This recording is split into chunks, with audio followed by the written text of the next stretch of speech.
সম্মানিত হাজিরিন, আমরা আজকে তাফসীর শুনবো সূরা আন-নাবা থেকে। সূরা আন-নাবা 30 পারার প্রথম সূরাটি।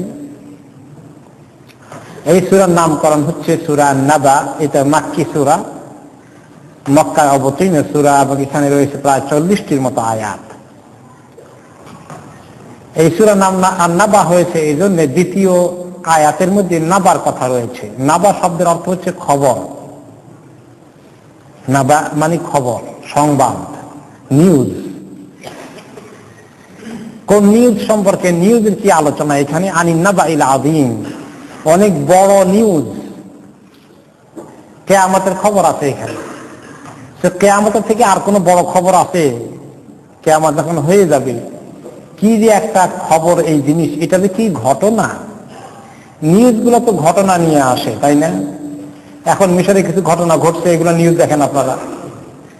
ঘটনা, কিয়ামতের থেকে আর বড় ঘটনা কি আছে? এই জন্য আল্লাহ তাআলা বলেছেন আন-নাবাউল আযীম, আনিন নাবাইল আযীম, অনেক বড় ঘটনা, অনেক বড় নিউজ। সেখান থেকে এই শব্দটি নিয়ে সূরার নাম হয়েছে সূরা আন-নাবা। আল্লাহ তাআলা শুরু করছেন আম্মা ইয়াতাসাআলুন, কোন জিনিসের ব্যাপারে তারা আপনার সঙ্গে প্রশ্ন করে। আপনাকে প্রশ্ন করা শুধু নয়, জানতে চায় তা নয় শুধু, বরঞ্চ অস্বীকারও করে। কি হবে, কেমনে হবে, কি বলেন এগুলা? কিয়ামত হওয়া, সব শেষ হয়ে যাবে, কে করবে, কেমনে করবে? তো এগুলা শুধু জানার উদ্দেশ্য করা না, অস্বীকার করা, না মানার উদ্দেশ্য করা? এগুলো না মানার উদ্দেশ্য করা। ইয়াতাসাআলুন, সুআল থেকে জিজ্ঞাসা করা। আপনি জিজ্ঞাসা করা তো ইনোসেন্ট হতে পারে, আমি বুঝি না, জিজ্ঞেস করলাম, আচ্ছা কেমনে হবে একটু বলেন তো দেখি। এটা হলে একরকম প্রশ্ন। আর যেটা অবিশ্বাস করার উদ্দেশ্যে মানুষ বলে, আরে কি বলেন এটা, কেমনে হবে এটা, এটা প্রশ্ন শুধু নয়, এটা হলো অস্বীকার করা। তা আল্লাহ তাআলা বলেন তারা আপনাকে প্রশ্ন করে, অস্বীকার করতে চায়। কোন বিষয়ে? আনিন নাবাইল আযীম, বড় ঘটনার বিষয়ে, বড় খবরের বিষয়ে। আল্লাযী হুম ফীহি মুখতালিফুন, যে বিষয়ে তারা অনেক ইখতিলাফ করে, অনেক মতবিরোধ করে। তারা মতবিরোধ করে অর্থ হলো এই, মুমিনরা স্বীকার করে কিয়ামত হবে, আবার হাসর হবে, হিসাব আছে, মিজান আছে, জান্নাত আছে, জাহান্নাম আছে, সিরাত আছে। আর যারা অবিশ্বাসী তারা এগুলা কিছুই মানে না, সবগুলোকে অস্বীকার করে। এই জন্য ইখতিলাফ হয়েছে। এখন ইখতিলাফ হয়ে গেলে উভয় দলে কি খারাপ হয়ে গেছে? ইখতিলাফ হয়ে গেলে যারা হক নিয়ে বসে থাকে, অন্যদের সঙ্গে একমত হতে পারে না, তারা রাইট। আর যারা হকের ব্যাপারে খামাখা দ্বিমত পোষণ করে, ইখতিলাফ করে, তারা রং। এখন অনেক সময় দুটো মত হয়ে গেল, ইখতিলাফ সৃষ্টি হয়ে গেল। এখন কেউ যদি মনে করে যে ইখতিলাফ করা ভালো না, ইখতিলাফ করবেন না, তার অর্থ এই নয় যে আমি যেটা হক বুঝছি এটাও ছেড়ে দেই, এটার সঙ্গে ইত্তেফাক করে ফেলাই, এটা হবে? তা আল্লাহ তাআলা বলেন যে হুম ফীহি মুখতালিফুন, তারা কোন বিষয়ে ইখতিলাফ করে? দুই দল হয়ে গেছে, এক দল ঈমানদার আর এক দল কাফের। নিশ্চয়ই দোনো ইখতিলাফকারী রং না, এক গ্রুপই রং। যারা অস্বীকারী তারাই রং, তারাই ভুলের মধ্যে আছে। আর যারা মেনে নিয়েছে, ঈমান এনেছে, তারা অন্যদের সঙ্গে দ্বিমত পোষণ করেছে, এই জন্য তারা খারাপ নয়। এই ইখতিলাফ অর্থাৎ করা তাদের উচিত, তাদের দায়িত্ব হচ্ছে এটাকে মেনে নেওয়া, ওদের সঙ্গে একমত হওয়া নয়। কাল্লা সায়ালামুন, তারা অচিরেই জানবে, অচিরেই জানবে, কিছুদিন পরেই টের পাবে, অদূর ভবিষ্যতে তারা টের পেয়ে যাবে। সুম্মা কাল্লা সায়ালামুন, অতঃপর কখনো নয় অবশ্যই তারা একদিন সব বুঝবে, বুঝতে পারবে। ইয়ালামুন মানে বুঝতে পারা, জানতে পারা। তারা যারা ইখতিলাফ করেছে, অর্থাৎ যারা অস্বীকার করেছে মানতে, তারা একদিন টের পেয়ে যাবে হক কি জিনিস, কিয়ামত যে হচ্ছে, হাসর যে হবে, সিরাত, জাহান্নাম, জান্নাত, মিজান, এ সব কিছু সত্য, সব একদিন তারা দেখতে পাবে। দুইবার আল্লাহ তাআলা রিপিট করলেন কাল্লা সায়ালামুন সুম্মা কাল্লা সায়ালামুন। কত শক্ত করে মজবুত করে আল্লাহ তাআলা মানুষকে বলছেন, অচিরেই তারা টের পাবে, অচিরেই তারা বুঝতে পারবে। তারা কেন এখন বুঝে না? আমি যে বললাম কিয়ামত হবে, আমার নবীর মাধ্যমে খবর দিলাম, এবং তারা মনে করে এটা সম্ভব না। বিশেষ করে সব ধ্বংস হওয়ার পরে পুনরায় আবার হাসরের ময়দানে মানুষের পুনরুত্থান, এইটা দুনিয়ার মানুষের কাছে একটা অসম্ভব বিষয় মনে হয়। আজকেও পৃথিবীর অনেক লোকেরা যারা অবিশ্বাসী, তারা মৃত্যুর পরে পুনরায় যে মানুষের জীবন আসবে, আরেকটা জগৎ যে আছে, এটাকে স্বীকার করে না। আজকেও তাই। এটা খুব কম অবিশ্বাসীরা সবাই এটাকে বিশ্বাস করে না, তারা এটাকে মানে না। কাফেররা বলেছিল ওয়াহিয়া রামিম, মানে ওয়াহিয়া রামিম, কিভাবে আবার দ্বিতীয়বার জীবন ফেরত আসতে পারে? একজন মানুষ মরে গেলে আবার তার অস্তিত্ব আসতে পারে, এটা কল্পনা করা যায় না, এটা অসম্ভব। হাড্ডিগুলো পর্যন্ত মাটি খেয়ে রামিম হয়ে যাবে। রামিম মানে হলো একদম পাউডার হয়ে যাওয়া। হাজার হাজার বছর মাটির নিচে থাকলে এক পর্যায়ে হাড্ডিগুলো, গোশত চামড়া তো বহুত আগেই শেষ, হাড্ডিগুলো বহুদিন টিকে থাকে, কিন্তু এক পর্যায়ে বেশি পুরনো হয়ে গেলে হাড্ডিগুলো একদম ঝরঝরা হয়ে গোড়া হয়ে থাকে, এমনি লাইনের মতো পড়ে থাকে। এটাকে বলা হয় আরবিতে রামিম। এইরকম একদম গুঁড়ো হয়ে যাওয়া হাড্ডির মানুষের অস্তিত্বকে আবার পুনরায় সৃষ্টি করা হবে, এটা অসম্ভব। তো মানুষ যখন এরকম অসম্ভব মনে করে, আল্লাহ তাআলা কুদরতে কুলাবে, এটা তারা মনে বুঝতে পারে না। তা আল্লাহ তাআলা বলেন, ঠিক আছে, আমি তোমাদেরকে এক্সাম্পল দিই আমার কুদরত কি পরিমাণ আছে, আমার শক্তি, আমার ক্ষমতা, সৃষ্টি করার যোগ্যতা কদ্দুর আছে, তুমি কি একটু চিন্তা করে দেখেছ? আলাম নাজআলিল আরদা মিহাদা, সৃষ্টিকুলের দিকে দৃষ্টি ফিরাও তুমি। জমিন দেখো, আকাশ দেখো, পাহাড় দেখো, এগুলোর মধ্যে কেমনে আমি সৃষ্টি করলাম, যেগুলো কোনো অস্তিত্ব কোনোদিন ছিল না, সেগুলো আমি কেমনে পয়দা করলাম, ওইটা একটু চিন্তা করে দেখো। আলাম নাজআলিল আরদা মিহাদা, জমিনকে কি আমি সমতল ভূমি করে বানাইনি, মানুষের জন্য উপযোগী করিনি, বসবাসের উপযুক্ত করে তৈরি করিনি? এই জমিনটা একদিন ছিল না, কি ছিল? কানা আরশুহু আলাল মা, আল্লাহ তাআলার আরশ ছিল পানির উপরে। এই জমিন ছিল না একদিন, পাহাড় পর্বত এগুলা কিচ্ছু ছিল না, শুধু পানি ছিল। কানা আরশুহু আলাল মা, তার উপরে আল্লাহ তাআলার আরশ ছিল শুধুমাত্র উপরে, আর নিচে পানি, আর কিচ্ছু নাই, কিচ্ছু নাই, কোনো গ্রহ নক্ষত্র আকাশ পাতাল কিচ্ছু নাই। সেখান থেকে আমি এগুলা সৃষ্টি করেছি, আর এই জমিনকে সৃষ্টি করেছি এমন সুন্দর করে তোমাদের বসবাসের জন্য, তোমাদের চাষাবাদের জন্য, তোমাদের রাস্তা সড়ক নির্মাণ করার জন্য। হ্যাঁ, কত সুন্দর করে তৈরি করেছি, পুকুর খনন করার জন্য, বিল্ডিং তৈরি করার জন্য, এই জমিনকে সব কিছুর জন্য একদম তোমাদের অনুগত করে দিয়েছি। ওয়াল জিবালা আওতাদা, আর কি করেছি আমি? পাহাড় কি করেছি আওতাদ। আওতাদ অর্থ হলো প্যারেক। প্যারেক চেনেন তো? ওই যে কাঠের মধ্যে, লোহার মধ্যে একটা সময় একটা লাগিয়ে শক্ত করে রাখার জন্য প্যারেক ঢুকাই দেওয়া হয়, খিল মেরে দেওয়া হয়, তাই না? এই প্যারেকটা কে আরবিতে ওয়াতাদ বলে। আর পাহাড়কে আল্লাহ তাআলা প্যারেক বানালেন, ওয়াতাদ আওতাদা। এটাকে এভাবে গেড়ে দিয়েছেন, নিচে বহুদূর চলে গেছে, পাহাড়ের উপরে যা দেখা যায় নিচেও বহু আছে, এমন মজবুত করে গেঁথে দিয়েছেন, ভারী করে দিয়েছেন, যার ফলে এই জমিনটি এখন স্থির হয়ে আছে। তা না হলে পানির মধ্যে ভাসত, যেভাবে নৌকা ভাসে। নৌকা ভাসে না? নৌকা চড়েছেন তো ছোটকালে, জাহাজের মধ্যে চললেও এখন দুলে অনেক সময়। জমিন যদি পানির মধ্যে এরকম হেলতো দুলতো, তাহলে আমরা কি এভাবে নিরাপদে বাড়ি ঘর তৈরি করে 20 তলা 100 তলা বিল্ডিং মানুষ বানায় চান্স পাইলে? এগুলা এভাবে চলতো? আর তাহলে আমরা হাঁটতে হাঁটতে অনেক সময় মাথা ঘুরে পড়ে দিতাম। মাঝে মধ্যে এরকম হয়, আমি সাগরে যদি জার্নি করি, শিপে উঠি, আমার একটু মাথা ঘুরায়। ছোটকালে নৌকা উঠলে এরকম হতো, তাহলে জমিনে হাঁটতে গেলে মাথা ঘুরাতো আমাদের। লাইফটি এত ইজি কমফোর্টেবল হতো না। আল্লাহ তাআলা বলছেন যে আমি আমার কুদরত দেখো, এই জমিনকে বানালাম আর এটাকে এত স্থির করে দিয়েছি, পাহাড় দিয়ে এটাকে গেঁথে দিয়েছি তোমাদের জন্য, সুবিধার জন্য। ওয়া খালাকনাকুম আজওয়াজা, আর কি করেছি তোমাদের জন্য দাম্পত্য জীবনে স্বামী স্ত্রী জোগাড় করে দিয়েছি। কি সুন্দর একটা সিস্টেম। মানুষকে যদি আল্লাহ তাআলা এইভাবে সংসার তৈরি করার জন্য, বিবাহ বন্ধনে আবদ্ধ হয়ে স্বামী স্ত্রী মিলে সুন্দর একটা সংসার গড়ার জন্য ব্যবস্থা না করতেন, তাহলে মানুষের জীবনটা অত্যন্ত অপূর্ণাঙ্গ থাকত। শান্তি নেওয়ার মতো, শান্তির একটা নীড় তৈরি করার ব্যবস্থা যদি এই বিবাহ শাদীর মধ্যে না করে দিতেন, তাহলে জীবনটা একটা অস্থির হয়ে থাকতো।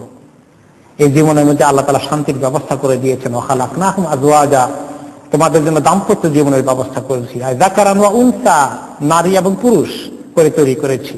ইয়াতামাত্তাউ কুল্লু মিনহুমা বিল আখার, একজন আরেকজনের কাছে গেলে তাদের শান্তি পায়, তাদের জীবনের অনেক চাহিদা মেটানো সম্ভব হয়ে যায়। আর দুইজনে মিলে একজন আরেকজনের পরিপূরক, সম্পূরক হয়ে সুন্দর একটা সুখের সংসার গড়ে তোলার কি ফর্মুলা আমি বাতিয়ে দিয়েছি। এবং এটা হচ্ছে সোশ্যাল লাইফের অন্যতম গুরুত্বপূর্ণ বিষয়, পারিবারিক লাইফটা। আর যাদের জীবন থেকে দাম্পত্য জীবন চলে গেছে, তাদের জীবনে স্বামী স্ত্রীর জীবন আর নাই, এরকম এক্সাম্পল বাংলাদেশে চিন্তা করা মুশকিল ছিল। এখন এই দেশে আসা পরে বুঝতে অসুবিধা হয়। এখন সোশ্যাল লাইফ তো, পারিবারিক জিন্দেগি তো নাই।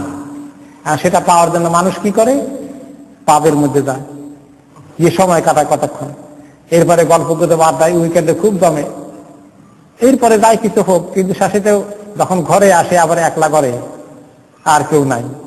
এই তো অনেকের জীবন হয়ে গেছে, তাই না? এখানে আজওয়াজা, এই যে একজন আরেকজনের পরিপূরক জোড়া দিয়ে ঘর তৈরি করতে হবে। প্রথম মানুষ আদম আলাইহিস সালামকে দিয়ে আল্লাহ তাআলা তিনি সৃষ্টি করে ফিল করলেন কি জানি একটা অভাব ফিল করেন। জান্নাতের মধ্যে আছেন, অনেক নিয়ামত আছে, কিন্তু একটা জিনিসের কি ঘাটতি তিনি ফিল করছেন। তারপরে একদিন তিনি নামাজের হালতে আসেন, সালাম ফিরানোর পরেই দেখেন বাম দিকে মা হাওয়া বসে আছেন, আল্লাহ তৈরি করে ফেলেছেন। তো তিনি দেখার মাত্রই ওনার ভিতরে জড়িয়ে ধরার একটা আকাঙ্ক্ষা সৃষ্টি হয়ে গেল। বলে যে এখনো না, বিয়ের সাথে আগ্রহ হওয়া লাগবে, মোহর দিয়ে তারপরে। মানুষের এই যে ন্যাচারাল প্রয়োজন আছে, এই জিনিসটাকে আল্লাহ তাআলা কি সুন্দর একটা সিস্টেমের মধ্যে নিয়ে এসেছেন। ওয়া খালাকনাকুম আজওয়াজা, এবং সেটাকে আল্লাহ তাআলা বলেছেন এটা শান্তি পাওয়ার একটা জায়গা, লিতাসকুনু ইলাইহা। ওয়া মিন আয়াতিহি আন খালাকা লাকুম মিন আনফুসিকুম আজওয়াজা, আল্লাহ তাআলার অপূর্ব সৃষ্টির একটা ক্ষমতা দেখো তুমি।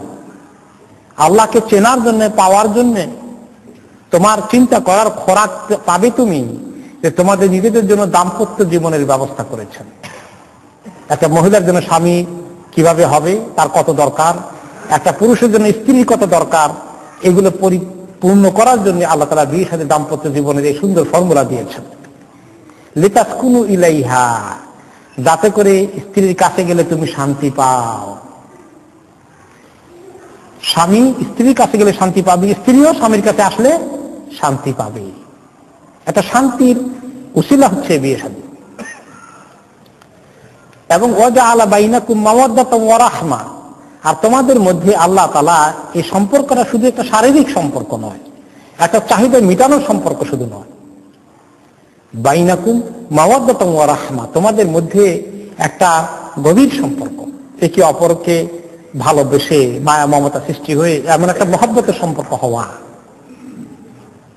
এটাকে আল্লাহ তাআলা করে দিয়েছেন, যেটা অন্যভাবে কোনো রকমই সম্ভব হবে না।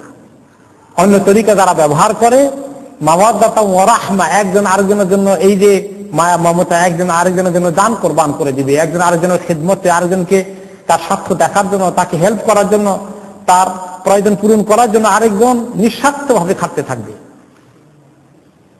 এইরকম একটা মায়া মমতা এবং একে অপরের জন্য রহমত হয়ে যাবে। দিলের মধ্যে প্রচুর দয়া থাকবে।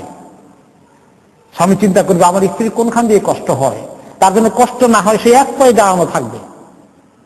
আর স্ত্রী চিন্তা করবে আমার স্বামীটা তাতে কোনো কষ্ট না হয়, তার কোনো জায়গায় ত্রুটি না হয়, তার পরিপূর্ণ খেদমত সেবা প্রয়োজন মেটানোর জন্য আমি এক পায়ে দাঁড়িয়ে থাকবো। এটা হচ্ছে রহমত আল্লাহ তাআলার। অনেক সময় পাওয়া যায় না, দেখা যায় রহমত উল্টে যায়। এখন তাকে শেষ করে আমার দান বাঁচাই, রহমতের দরকার নাই মনে হয়। তার রহমত পাই নাই তো, আল্লাহ তাআলা রহমতটা দেবে নাকি আমরা জোর করে রহমত পাবো? আল্লাহ তাআলা দেবেন। ওই আয়াতেই আল্লাহ তাআলা বলেছেন ওয়াজআলা বাইনাকুম মাওয়াদাতাও ওয়া রাহমা, তোমাদের মধ্যে আল্লাহ তাআলা কি করেছেন? মাওয়াদ্দা রাহমা করে দিয়েছেন। মানুষকে আল্লাহ তাআলার কাছে চাইতে হবে যে আল্লাহ তুমি শান্তি দান করো, তুমি আমাদেরকে এরকম মাওয়াদ্দা রাহমা দিয়ে দাও। এই জন্য চাওয়ার কথা আল্লাহ তাআলা কোরআন শরীফে বহুত আগে বলে দিয়েছেন, বিয়ের আগে থেকে চাইতে হবে। সেটা কি? রব্বানা হাব লানা মিন আজওয়াজিনা ওয়া যুররিয়াতিনা কুররাতা আয়ুন ওয়াজআলনা লিল মুত্তাকিনা ইমামা। হে আল্লাহ, আমাদেরকে এমন স্ত্রী বা স্বামী দান করেন, এমন নেক সন্তান সন্ততি দান করেন, যাদেরকে দেখলে আমাদের চক্ষু শীতল হয়ে যাবে, চোখ ঠান্ডা হয়ে যাবে, জুড়িয়ে যাবে। আল্লাহ তাআলার কাছে চাইতে হবে, আল্লাহ তাআলা মেহেরবানি করে দেবেন। এই জন্য যখন আমরা এই প্রয়োজন পূরণ করব, আমাদের জন্য আমাদের ছেলে মেয়েদেরকে হেল্প করব, তখন আল্লাহ তাআলার কাছে চাইতে হবে, এই দোয়ার মাধ্যমে শুরু করতে হবে। আর সে চাওয়ার জন্য আল্লাহ তাআলা দেবেন এটা ইয়াকিন করতে হবে, এবং ক্রাইটেরিয়া যেটা শরীয়ত দিয়েছে সেটাকে ফলো করতে হবে। শরীয়ত ক্রাইটেরিয়া দিয়েছে যে তোমাদের কাছে যখন তোমাদের ছেলে মেয়ের বিয়ে শাদীর প্রস্তাব আসে বা নিজেরা বিয়ে শাদী করো, তুনকাহুল আলী আরবা, চারটি জিনিস দেখে মানুষ বিয়ে শাদী করে, চারটি জিনিসের আকর্ষণ মানুষের মধ্যে আছে বিয়ে শাদী করার ক্ষেত্রে। একটা হলো লিমা আলিহা, তার সম্পদ, ওয়ালি জামালিহা, তার সৌন্দর্য, ওয়ালি হাসাবিহা, তার বংশ বুনিয়াদ সামাজিক স্ট্যাটাস, ওয়ালি দীনিহা, আর কেউ কেউ দিনদারি দেখেও বিয়ে শাদী করে। ফাযফার বিযাতি দ্বীন তারিবাত ইয়াদাক, তুমি দিনদারি দেখে বিয়ে করো তাহলে তুমি কামিয়াব হয়ে যাবা। হাদিসে কয়টা দেখতে বলছে? বলেন ঠিক করে, কয়টা দেখতে বলছে? একটা। কিছু এলম শেখা হয়ে গেছে, মাশাআল্লাহ, বোঝা গেল। আমাদের দেশে শুনছি ছোটকালে হাদিস চারটা দেখে বিয়ে করতে হয়, এটা ভুল তর্জমা হাদিসের। যদি সবাই যদি মালদার দেখে বিয়ে করে, গরিবদেরকে বিয়ে করবে কে? সবাই যদি সুন্দরী মেয়েদেরকে বিয়ে করে, একটু কালোদেরকে বিয়ে করবে কে? অসুন্দরদেরকে কে বিয়ে করবে? আর সবাই যদি বড় বংশ বুনিয়াদের দিকে যায়, তাদের তথাকথিত কম বংশ বুনিয়াদ আছে, তাদের বিয়ে শাদীর উপায় কি হবে? শরীয়ত কি এরকম জিনিসের দিকে উৎসাহ দিতে পারে যেখানে ইনসাফ থাকবে না, যেখানে গরিব বঞ্চিত লোকেরা অসহায় হবে? ইসলাম কি এরকম কাজ করতে পারে? হাদিসের ভুল তর্জমা করা হয়েছে। হাদিসে একটা দেখতে বলেছে, সেটা কোনটা? দিন। ফার লিযাতি দ্বীন তারিবাত ইয়াদাক, তুমি দিনওয়ালাকে দেখো, দিনওয়ালি মহিলাকে তালাশ করো, তাহলে তুমি কামিয়াব হয়ে যাবে। তো আর তিনটা কেন উল্লেখ করেছেন তিনি? তিনি বলেছেন মানুষ এগুলো তালাশ করে, চারটা জিনিস মাথায় রাখে। এই চারটা জিনিস রাখার মতো অনেকের মাথায় কাজ করে, মানুষের আকর্ষণের দিকে থাকে। তুমি একটাকেই গুরুত্ব দাও, সেটা হলো দিন। আর বাকি তিনটার যেটা পাইলে আলহামদুলিল্লাহ, না পাইলেও আলহামদুলিল্লাহ। আর দিন না পাইলেও আলহামদুলিল্লাহ বলতে হবে নাকি? না, ওইটা নাউযুবিল্লাহ। দিন তালাশ করতেই হবে, বাকিগুলা যা পাইলাম আলহামদুলিল্লাহ, না পাইলেও আলহামদুলিল্লাহ।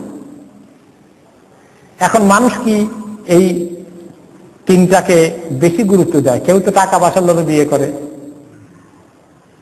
কেউ সুন্দরী দেখি এমন পছন্দ হয়েছে বিয়ে শাদী না করতে পারলে দান কোরবান করে দিবে। এখন প্রেমে ব্যর্থ হয়ে আত্মহত্যার খবর পান না?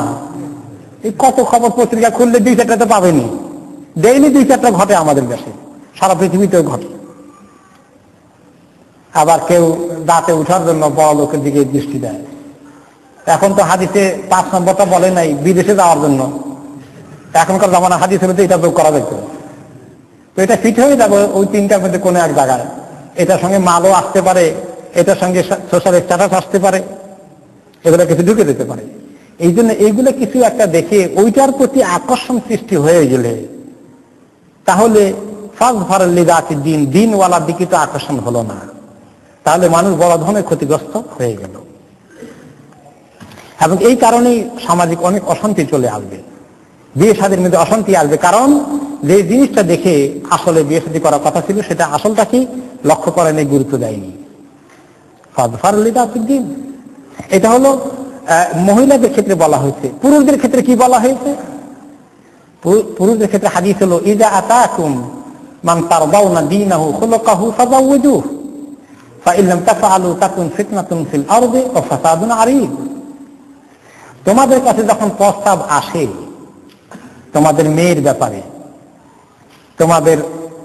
তোমরা যাদের ওলিউল আমর, তোমার বোন হতে পারে পিতার অবর্তমানে, তোমার কাছে প্রস্তাব আসছে তোমার বোনের ব্যাপারে, তোমার মেয়ের ব্যাপারে, তোমার অধীনস্থ কোনো মেয়ের ব্যাপারে যদি প্রস্তাব আসে, এমন লোকের কাছ থেকে প্রস্তাব যদি আসে যে লোকটার দিনদারি, আখলাক, চরিত্র, স্বভাবের ব্যাপারে এবং দিনের ব্যাপারে তোমরা মোটামুটি খুশি হতে পারো, অর্থাৎ মোটামুটি অ্যাকসেপ্টেবল থাকে, তাহলে অন্য কিছু কম হলেও কি করো, বিয়ে শাদী দিয়ে দাও।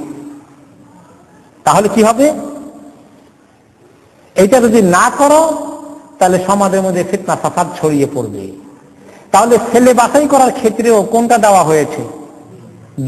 দিনের সঙ্গে আখলাক চলে আসে, দিনের সঙ্গে স্বভাব, তার নিজের চরিত্রটা চলে আসে। চরিত্র তো দিনের একটা গভীর সম্পর্ক।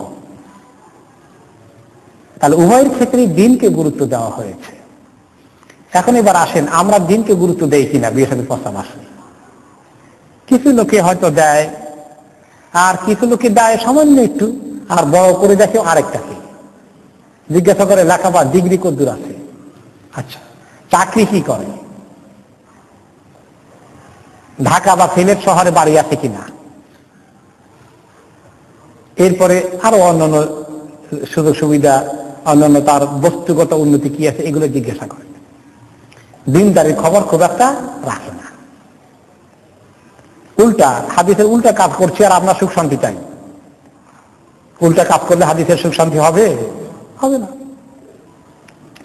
এখন আসেন যে অনেক সময় দিন দেখে, ছোটকালে দেখেছি মেয়েদেরকে দেখতে আসলে বলে তুমি কোরআন শরীফ পড়তে পারো নাকি? পারে। পুরুষ কতগুলো 20-30টা বসছে, তাকে কোরআন শরীফ পড়তে বলে। সবগুলো পুরুষে মিলে এই মেয়েটাকে দেখে, লজ্জায় মেয়েটার জান শেষ, তার মধ্যে আবার কোরআন শরীফ পড়তে বলে। কি কষ্ট না বেচারির হয়। ছোটকালে দেখছেন না এগুলো?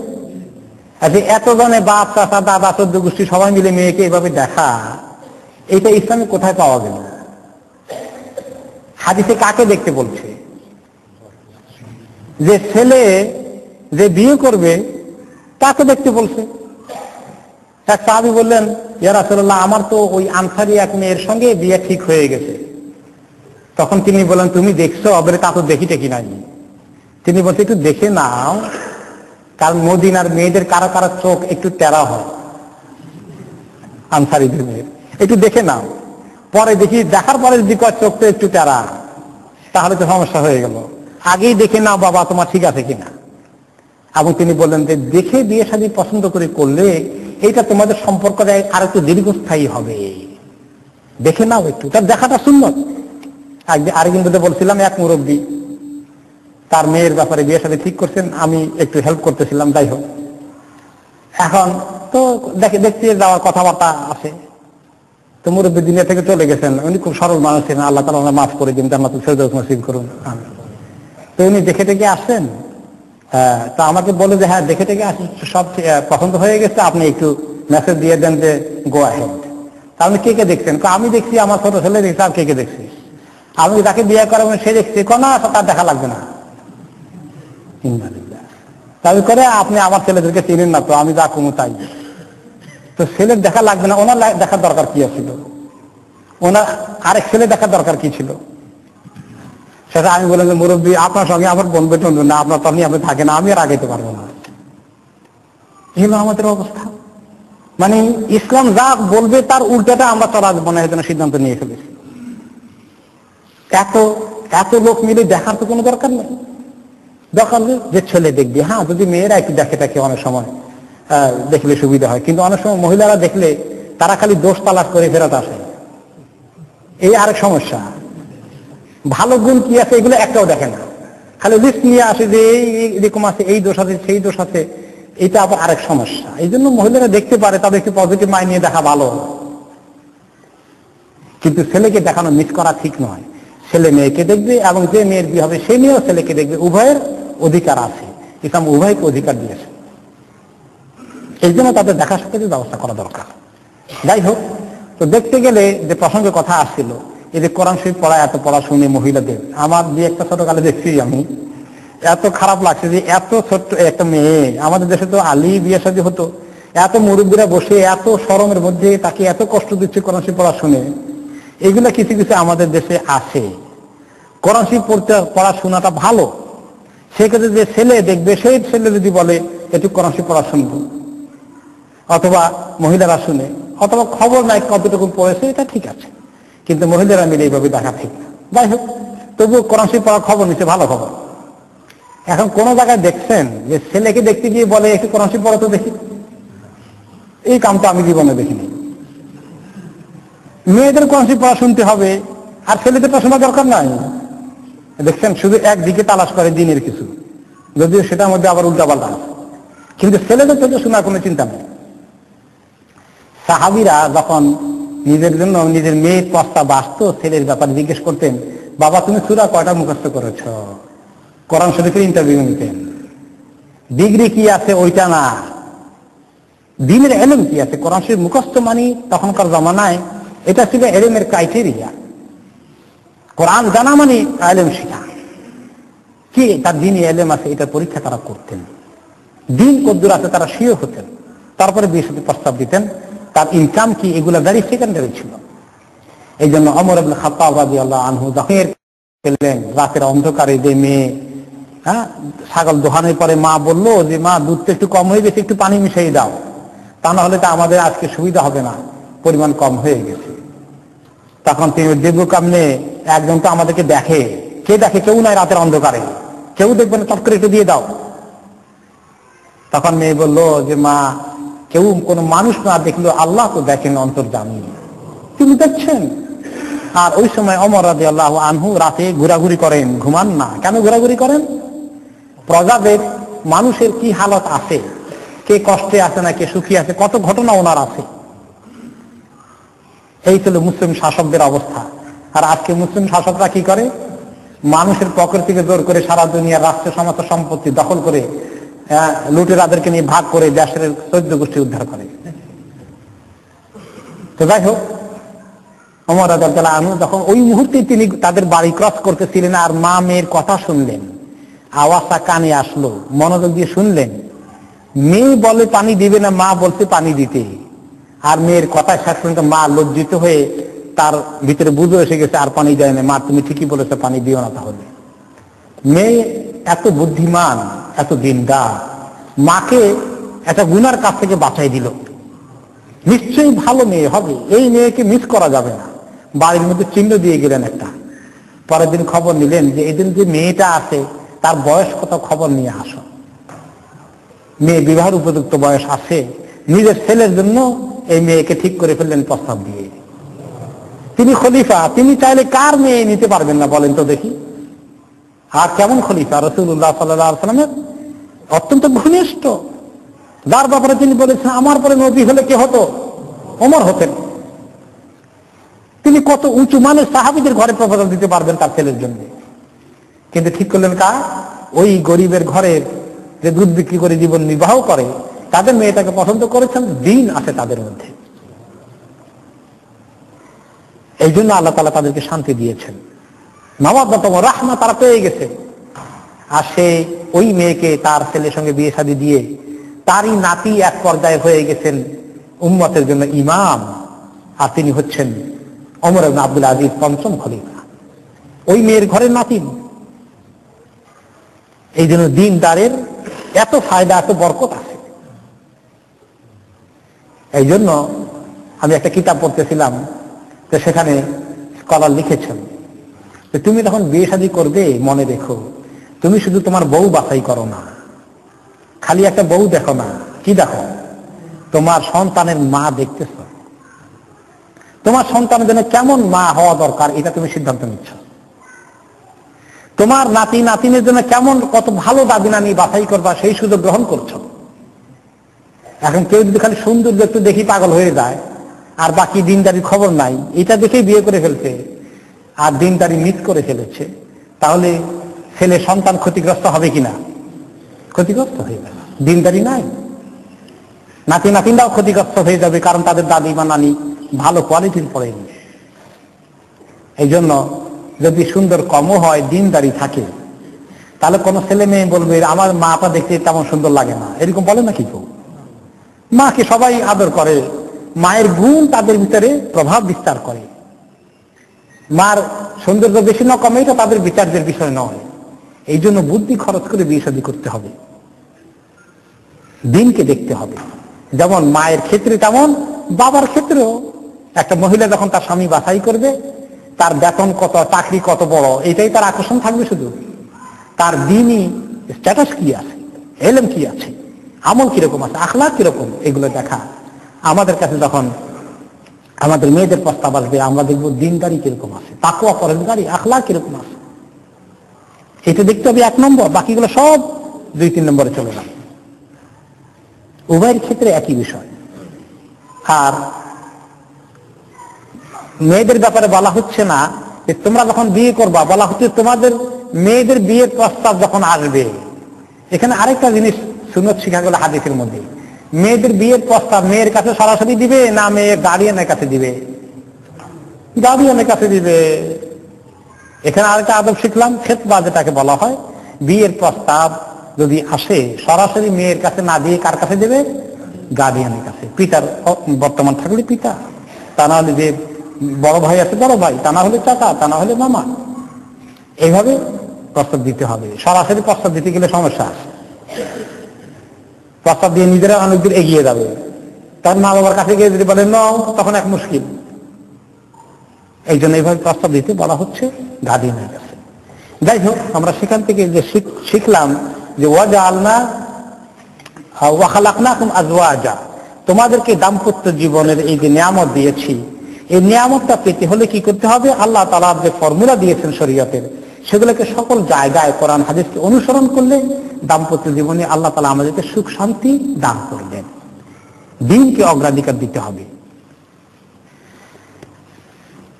ওয়াজআলনা নাওমাকুম সুবাতা, আর তোমাদের জন্য আমি ঘুম বানিয়েছি, তোমাদেরকে ঘুম দিয়েছি, আর সে ঘুমটা হচ্ছে সুবাতা। এই ঘুমটা সুবাত, সুবাত মানে হলো কি? যেটা তোমাদেরকে সাকান দেয়, শান্তি দেয়, যেটা তোমাদেরকে সমস্ত কর্মতৎপরতাকে থেকে থামিয়ে দেয়। ঘুম মানুষকে রেস্ট দেয়, সোজা কথা।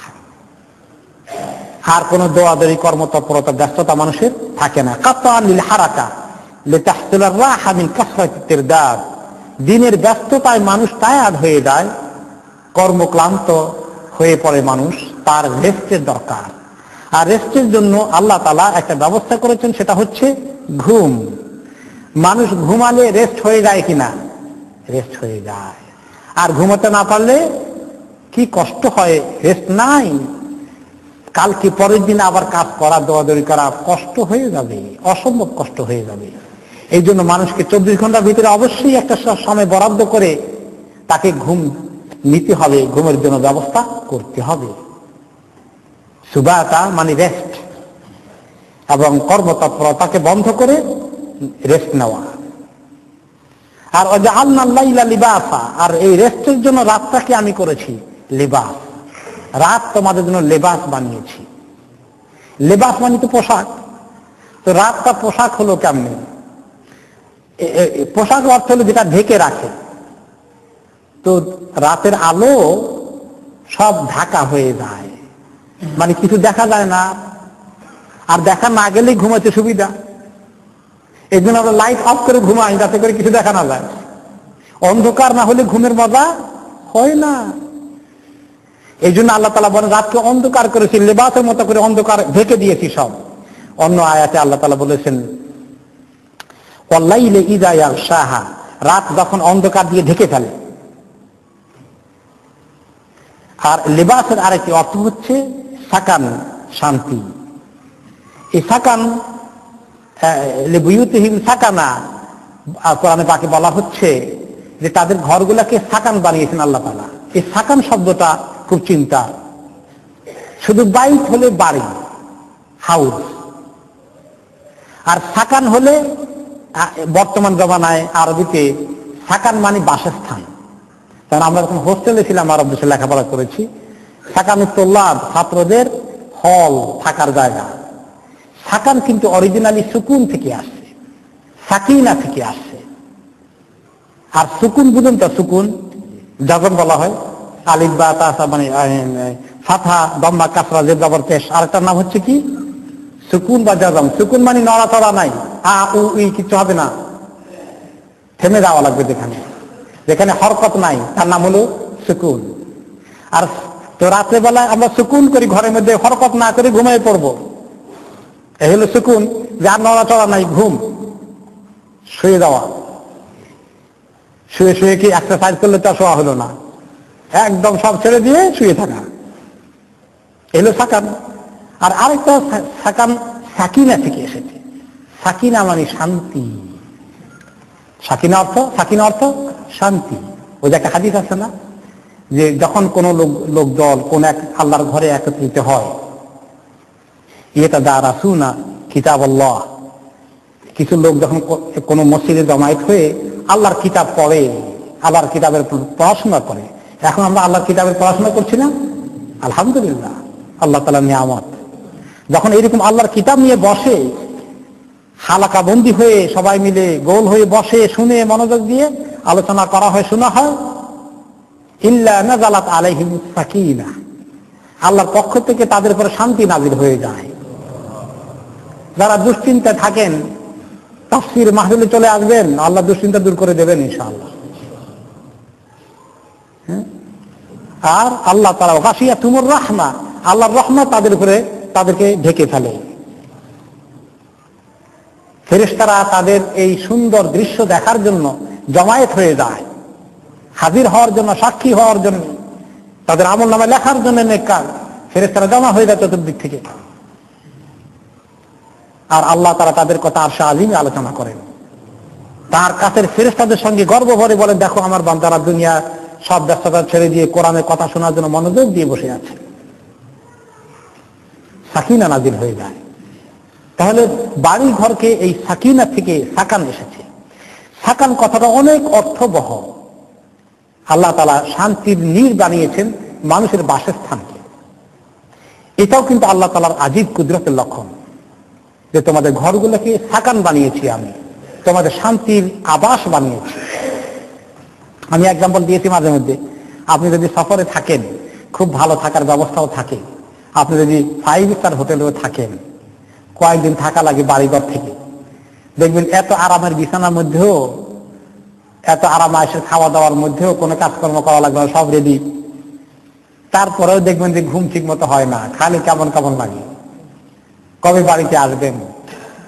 এই জন্য রাসূলুল্লাহ সাল্লাল্লাহু আলাইহি ওয়াসাল্লাম বলেছেন, তোমরা সফরে থাকলে, সফরের কাজ শেষ হয়ে গেলে জলদি বাড়িতে চলে আসো। দীর্ঘদিন থাকলে মানুষের কষ্ট বাড়া ছাড়া কমে না। আর সাফরুল কিতআতুম মিনান নার, কিতআতুম মিনাল আযাব, সফর হচ্ছে আযাবের একটা অংশ। আর বাড়ি ঘর হচ্ছে সাকান। আল্লাহ তাআলা এই যে লেবাস রাতকে করেছেন, রাতকে অন্ধকার করে দিয়ে শান্তির সাথে ঘুমানোর জন্য রাতের পোশাক ঢেলে দিয়েছেন মানুষের জন্য। একে অপরকে হাইড করতেছে, সবকিছু দেখাশোনা বন্ধ করে এই রাতের অন্ধকারে ঘুমের মধ্যে যে মজা, যে রেস্ট হয়, যে এনার্জি পরের দিন আসে। আর একটা রাত্রেও যদি ঘুম না হয়, এপাশ ওপাশ করতে হয়, অথবা হসপিটালে থাকতে হয়, বা রোগীর দেখাশোনা করতে হয়, দোয়াদের ডিউটিতে পড়ে যায়, তাহলে দেখা যায় মানুষের কি কষ্ট হয়ে যায়। ওয়াজআলনা আল-লাইলা লিবাসা, রাতকে আমি অন্ধকার করে দিয়েছি তোমাদের আরামের জন্য, তোমাদের রেস্ট হওয়ার জন্য, আর এটাকে তোমাদের লেবাসের মতো করে দিয়েছি। ওয়াজআলনা আন-নাহারা মাআশা, আর দিনকে করে দিয়েছি দোয়াদবি করার জন্য, রিজিক অন্বেষণ করার জন্য। মাস আইস থেকে, আইস মানে বাঁচা, রুজি রোজগার করা। মাস জীবন যাপনের জন্য যে প্রয়োজন সেগুলো জোগাড় করা, রুজি রোজগার করা, জন্য দিনকে করে দিয়েছি। দিনকে আলোকিত করেছেন আল্লাহ তাআলা। তাতে মানুষের দৌড়াদৌড়ি করতে, কৃষিকাজ করতে, মানুষের যানবাহন চালাতে, মানুষের চাকরি করতে, ব্যবসা করতে দিনের আলোর দরকার। রাতের আলোতে কিছু হলেও কুলায় না, সবকিছু ভালো করে করা যায় না। রাতের আলো কিছু কাজ করা যায়, যেমন ব্যবসা বাড়ির দোকান কাজ হয়তো বা চললো, কৃষি কাজ করার জন্য রাতে লাইট দিয়া করলেও কি এত সুবিধা লাগবে? এত সুবিধা লাগবে না। তাহলে অনেক কাজ আছে দিনের বেলাই করতে হবে, রাতের বেলার জন্য এত রুজি রোজগার সম্ভব না। সীমিত কিছু লোকের নাইট ডিউটি আছে, করে তারা, কিন্তু সুবিধা না। এই জন্য আল্লাহ তাআলা রুজি রোজগার করার জন্য দিনের আলোকে আমাদের জন্য এই সুন্দর ব্যবস্থা করেছেন। এই জন্য দিনের বেলায় কাজ করা, রাতের বেলা ঘুমানো, এটাই হচ্ছে natural course of the life. এটাই মানুষের জন্য স্বাস্থ্যসম্মত, এটাই ন্যাচারাল, প্রকৃতি সম্মত। কিন্তু কেউ যদি উল্টা করে, নাইট ডিউটি করে, দিনের বেলা ঘুমায়, জীবন চলবে, কিন্তু আসলে কিন্তু এটা ভেরি নর্মাল লাইফ না। একান্ত থেকে না গেলে নাইট এর চাকরি না করে দিনের চাকরিটাই বেছে নেওয়া উচিত। অনেকের লাইফে অনেক অসুবিধা হয়ে যায়। নিজের পরিবারের সঙ্গে সময় দেওয়ার জন্য রাতটাকে বেছে নেওয়া দরকার। এই সোশ্যাল লাইফের এটা অন্যতম গুরুত্বপূর্ণ অংশ। এটা যখন মিস করে ফেলে তখন দাম্পত্য জীবনে স্বামী স্ত্রীর মধ্যে অনেক ব্যবধান সৃষ্টি হয়ে যায়, অনেক অসুবিধা হয়ে যায়। অনেক লোক এগুলো করেছে, অনেক বাস্তব অভিজ্ঞতার আলোকে বলছি। অনেক লোকের হেল্প করতে গিয়ে দেখেছি যে তাদের রাতের বেলায় ঘর থেকে বাইরে থাকাটা তাদের জন্য পারিবারিক অশান্তির অন্যতম বড় কারণ হয়েছে। তাই বলে এখন কেউ কি ইমার্জেন্সি ডিউটি করবে না? ডাক্তাররা ইমার্জেন্সি নাইট ডিউটি না করলে, কোনো নার্স না করলে, তাহলে তো আবার আমাদের আরেক অসুবিধা আছে। এই জন্য কিছু লোক হয়তো বা করবে, কিছু সময়ের জন্য করবে, কিন্তু এটা যেন নর্মাল স্ট্যান্ডার্ড না হয়, এটাই কোরআনের গাইডেন্স। নর্মাল লাইফ হলো রাতে ঘুমানো, দিনে কাজ করা, এর মধ্যে খায়ের বরকত বেশি।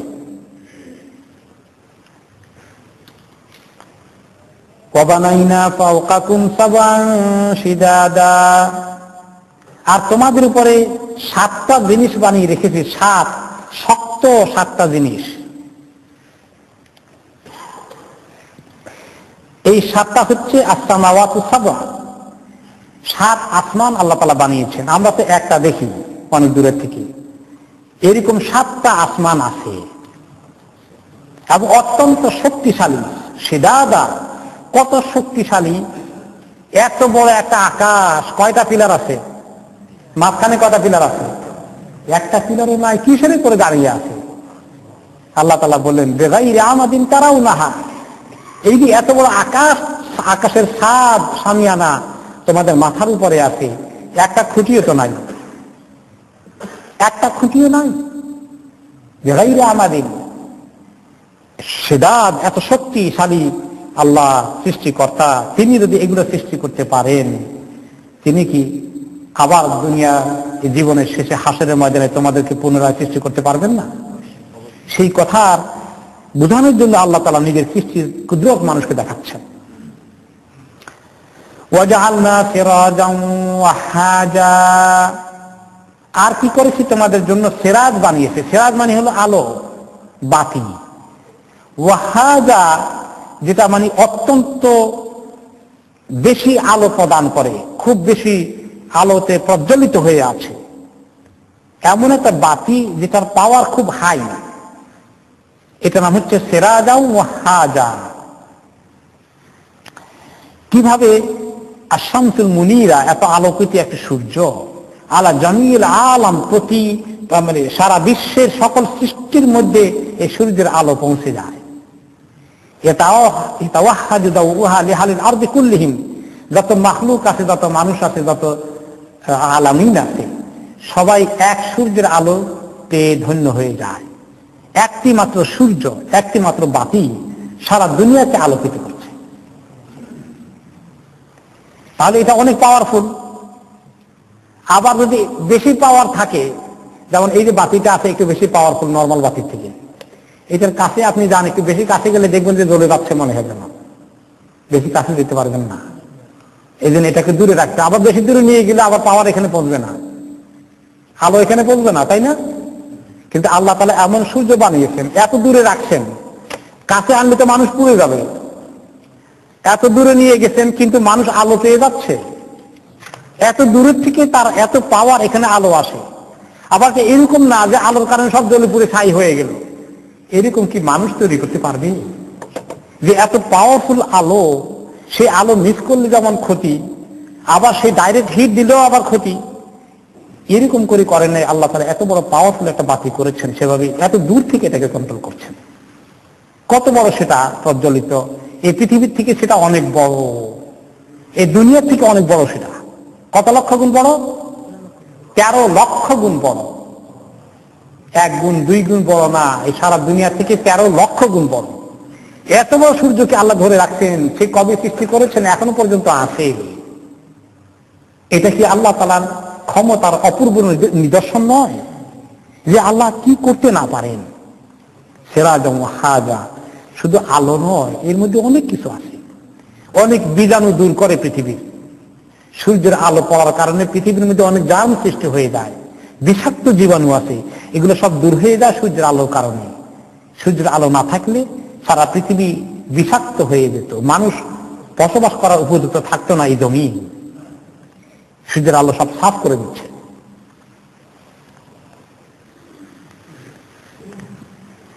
وَأَنزَلْنَا مِنَ الْمُعْصِرَاتِ مَاءً ثَجَّاجًا, আর তোমাদের জন্য মেঘ তৈরি করেছে তোমাদের মাথার উপরে, যেখান থেকে মুষলধারে বৃষ্টি হওয়ার ব্যবস্থা আছে। মুআসিরাত আসির থেকে এসেছে, আসির মানে জুস, আর মুআসির যেটা চিপাইয়া রস বের করে। এই যে মেঘের অস্তিত্ব এরোপ্লেনে গেলে ভালো করে দেখা যায়, তাই না? আমরা এরোপ্লেন সফর করার আগে মেঘ কিরকম থাকে উপরে দেখতে পাইনি কোনোদিন, নিচের থেকে এত বোঝা যায় না, উপরে গেলে দেখা যায় যে কি কি পরিমাণ মেঘ আছে। এবং সেটাকে আল্লাহ তাআলা হালকা তুলার মতো মনে হয় যেন উঠতেছে, এত ভারী না কিন্তু। আর যখন ভারী হয় সেটা কখন হয়? বৃষ্টি হওয়ার আগে। এক রকমের বাতাস আল্লাহ তাআলা সেটার মধ্যে লাগান, সেই বাতাসের কাছে আসলে দেখবেন বাতাস হাঁকিয়ে নিয়ে যাচ্ছে, তখন তার রঙের মধ্যে পরিবর্তন হয়, তার আকৃতির মধ্যে পরিবর্তন হয়, আর তুলার মতো থাকে না। যদি তুলার মতো থাকে, ওইটার কিছু প্রমাণ পাওয়া যায় কোন সময়? যখন স্নোফল হয়, দেখবেন বেশি ভারী না, হালকা, গায়ের মধ্যে লাগলে মনে হয় যেন ভালোই লাগে। আর যখন এটা ভারী হয়ে যায় বৃষ্টি হওয়ার আগে, তখন অনেক ওজন হয়ে যায়, তখন বরফের টুকরার মতো হয়ে যায়। আমাদের দেশে শিলা বৃষ্টি দেখেছেন, তাই না? এত বড় বড় শিলা পড়ে, চাল, টিনের চাল হলে তো আল্লাহ কি অবস্থা। শিলা বৃষ্টি কেমন ওজন দেখছেন? এতটুকুন সাইজ। আর শিলা বৃষ্টির সাইজ যদি এত বড় হতো, মাথার উপর পড়লে খবর আছিল। তাও তো আমের মধ্যে যখন পড়ে আমগুলো নষ্ট হয়ে যায় এটার আঘাতের কারণে। কিন্তু আল্লাহ তাআলা এই তুলার মতো মেঘকে কি করেন? বাতাসের টাচ দিয়ে, বৃষ্টির আখ্যান দিয়ে তাকে ভারী করে ফেলেন। তার রং সাদা থেকে একটু কালো হয়ে যায়, আর তখন ঝরঝর করে যে বৃষ্টি পড়ে। ওয়া আনজালনা মিনাল মুসিরাতি মাআন সাজ্জাজা, এবং আমি কি করেছি তোমাদের জন্য এইভাবে ভারী মেঘ তৈরি করে দিয়ে সেখান থেকে অনবরত বৃষ্টি নাজিল করে দেই। অনেক সময় অনবরত বৃষ্টি হয়, 1 সপ্তাহ 2 সপ্তাহ ব্যাপী হয়ে যায়। আর বৃষ্টিগুলো হয় এমন ভাবে সাজ্জাজা মুতাতাবিআ, এমন যে বেশি করে হয়, অনেক সঙ্গে মুষলধারে অনেকগুলো বৃষ্টি হয়, দীর্ঘ সময় ধরে হয়। তা না হয়ে যদি একসঙ্গে ধূপ করে পড়ে যেত বৃষ্টিগুলা, চালনির মতো করে বৃষ্টি নাজিল হয়, মনে হয় যেন পানির নিচে চালনি ধরা হয়েছে আর এরকম করে ধারা ধারায় ফোটা ফোটা পড়তেছে। তা না যদি একসঙ্গে ধূপ করে পড়তো, কি হতো? সব সর্বনাশ হয়ে যেত। যা যা কি বৈজ্ঞানিক পদ্ধতি সেখানে কাজ করছে, আমরা কি তা দেখি? আমরা কি তা চিন্তা করি? কিভাবে আল্লাহ তাআলা এই সাগর থেকে মেঘকে উঠিয়ে নিয়ে যান বাতাসের মধ্যে জলীয় বাষ্পের মাধ্যমে, সাগর নদী নালা থেকে পানি উপরে উঠে উঠে এরকম তুলার মতো ঘুরাতে ঘুরাতে তারপরে আল্লাহ তাআলা সেখানে যখন সময় হয়ে যায়, মিকাইল আলাইহিস সালামকে দায়িত্ব দিয়েছেন যে তুমি মেঘকে নিয়ে যাবা, যখন যেখানে বৃষ্টি নাজিল হওয়া লাগবে সেখানে মেঘকে হাঁকিয়ে তিনি নিয়ে যান। মিকাইল আলাইহিস সালাতু ওয়াস সালাম। সেখানে দেখা যায় যে অনেক দূরে মেঘ যাচ্ছে, যায় যায় যায় যায় যায় গিয়ে ওইখানে বৃষ্টি নাযিল হচ্ছে, তাই না? এরকম দেখেন না অনেক সময়, যে মেঘ এখানে আছে সাদা হয়ে ঘুরছে, এটা হয়তো এখানে থাকবে না, ওখানে চলে যাবে, হাঁকিয়ে নিয়ে যাবে। এই জন্য চলে যায় যে মেঘ, সেখান থেকে যারা রাডার দেখে, আবহাওয়াবিদরা, তারা যে বলে যে লন্ডনে শাওয়ার হবে আগামীকালকে বিকালে, দুপুরে, সকালে, তারা কিছু আগাম বলে। কেমনি বলে? আমি একবার যখন মাদ্রাসা আলিয়া ঢাকাতে পড়ি, একবার শিক্ষা সফরে গেলাম কক্সবাজার।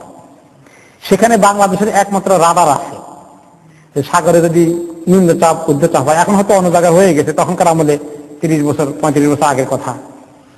তো আমাদেরকে এরকম একটা কম্পিউটারের মতো স্ক্রিন তুলে দেখানো হলো যে দেখেন আমরা যে আবহাওয়ার পর্যবেক্ষণ করি এবং রেডিওতে খবর আসে, আমরা কিভাবে টের পাই, এই স্ক্রিনের মধ্যে চলে আসে সমুদ্রে কোন জায়গায় কি চাপ হচ্ছে, এটা কোন দিকে তার গতি, উত্তর দিকে না দক্ষিণ দিকে, পূর্ব দিকে না পশ্চিম দিকে, এবং কত মাইল দিকে তার গতি হচ্ছে, আমরা এটা পড়তে পারি। এইটা পড়ার ভিত্তিতে এবং ম্যাঘ কোন দিকে ঘুরে কতটুকুন যায় একটা রেডিয়াসের ভিতরে, এই ম্যাঘের গতি, ওদিকে কখন যাবে, কি পরিমাণ বৃষ্টি হবে, কিছু ক্যালকুলেশন এখান থেকে করা যায়। তো আবহাওয়ার দ্বারা পূর্বাভাস দেয়, তারা কি কোনো গাইড জানে নাকি? কোনো গাইড জানে না। তো ছোটকালে মনে করতাম তারা অ্যাডভান্স বলে কেন? এগুলো সাইন্টিফিক স্যার, তারা এগুলো দেখে, বাতাসের গতি তারা দেখে, মেঘের গতি দেখে, এটা কোন দিকে যাইতে পারে, রওনা হচ্ছে, এত মাইল বেগে গেলে কোথায় গিয়ে আঘাত হানবে, এগুলো ক্যালকুলেশন করে। কিন্তু সবসময় তাদের ক্যালকুলেশন ঠিক হয় না, কারণ তারা যে আন্দাজ করেছিল ওইদিকে বাংলাদেশে আপনার সুন্দরবনে আঘাত করার কথা ছিল, আস্তে করে সেটা চলে গেছে ইন্ডিয়ায়, কারণ গতি ওদিক থেকে আস্তে করে টার্ন নিচ্ছে, এর দূর তারা আর বলতে পারে না। এগুলো তো আল্লাহ তাআলা কাকে দিয়ে করান? মিকাইল আলাইহিস সালামকে দিয়ে করান। ম্যাঘ ওইখানে যায়, তাদেরকে তিনি কমান্ড করেন ম্যাঘকে। একটা হাদিস আপনারা জানেন যে বনি ইসরাইলের হাদিস, রাসূলুল্লাহ সাল্লাল্লাহু আলাইহি ওয়াসাল্লাম একটা ঘটনাকে হাদিসে বলেছেন। সেটা কি বলেছেন?